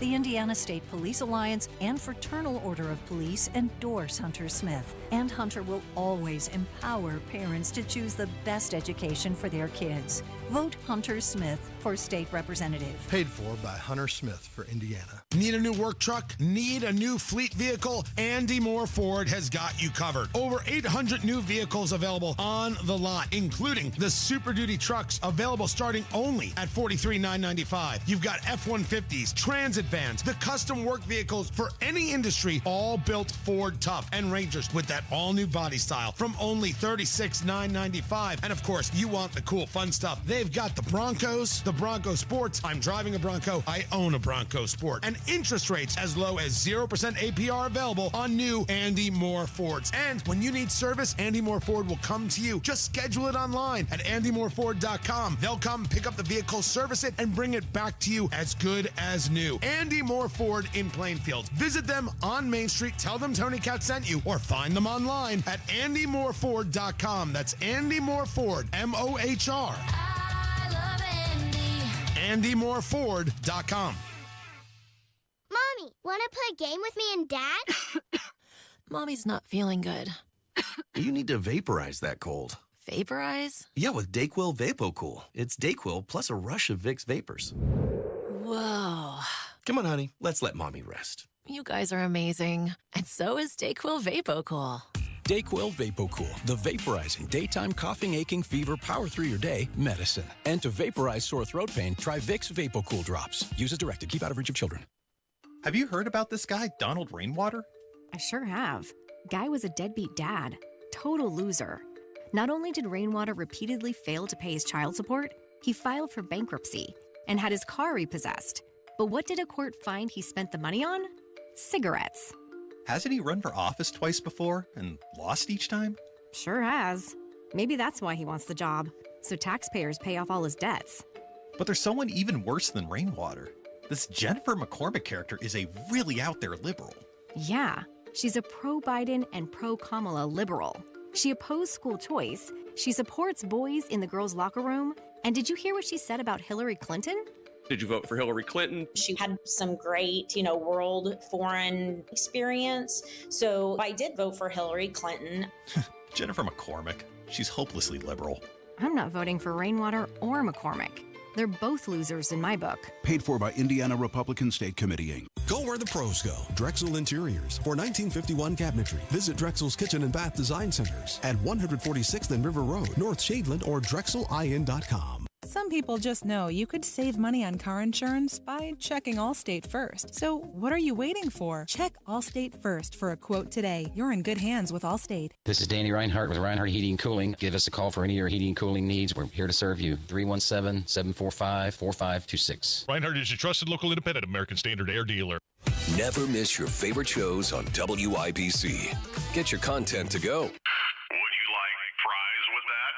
Tony Katz, Kendall and Casey, Hammer and Nigel, Tony Kennett, The Gun Guy, Home and Garden. Subscribe wherever you get your podcasts. Matt Baer, what's up? Go ahead, Matt. Hey, Matt Baer. We'll check back in with Matt here in just a moment, but we can't waste any more time. Cue up the band, Allison. It is Beer Sample Friday. Right now, Hammer and Nigel present Sample Friday. I got some beers. Let's drink them, huh? Beers on sale, people. Come down, get you some. Brought to you by Thompson Furniture and Mattress in Columbus. Those guys are the best. They take care of us here at the Hammer and Nigel Show. So if you need a mattress, love seat, couch, go down to C-Bus and ask for Spencer at Thompson Furniture and Mattress in Columbus. So, Guy, college game day, it's going to be in Bloomington tomorrow. Big game, Washington. Big game for the Hoosiers. They're undefeated. The college football world is keeping an eye on Bloomington.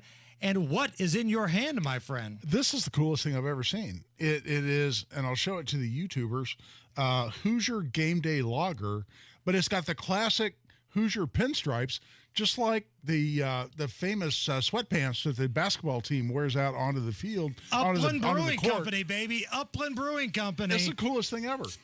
So crack it open. Allison, go ahead and take your shot. On the count of 3. 1, 2, 3. Cheers, Indianapolis. Cheers.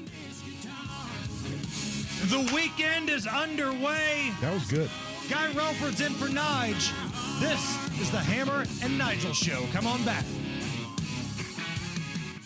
Whether it's the good food or the friendly mood, you can count on Indiana to never lose when it comes to tailgating. And we want to see you at every game. That's why Hubler's got you covered with the best warranty around. So kick off the season in a Hubler quality pre-owned vehicle. Choose from over 2,000 Chevys, Fords, GMCs, Buicks, Nissans, Acuras, Mazdas, Hondas, and many more. All makes and models. Certified. Luxury. Even the hard-to-find ones. Every Hubler Q-certified vehicle is covered by a 100,000-mile limited powertrain warranty and includes a 128-point vehicle inspection, plus a free Carfax history report. Keep the tradition alive, knowing Hubler's got you covered for 100,000 miles. Hubler's got you covered. Visit drivehubler.com or any of our 12 locations. Cover me! Warranty on select models less than 9 years old. Xfinity here. How can we help? Hi. My daughter invited her entire class to her birthday party. Can my Wi-Fi handle it? Oh, well, at Xfinity, our latest gateways have tri-band Wi-Fi technology, letting you connect hundreds of devices at once. No way. So if all the kids are watching stuff on their phones, well, their parents are sharing videos online. Yep. Go ahead and watch videos. They can all do their thing and party their way. No problem. Oh, we are going to need a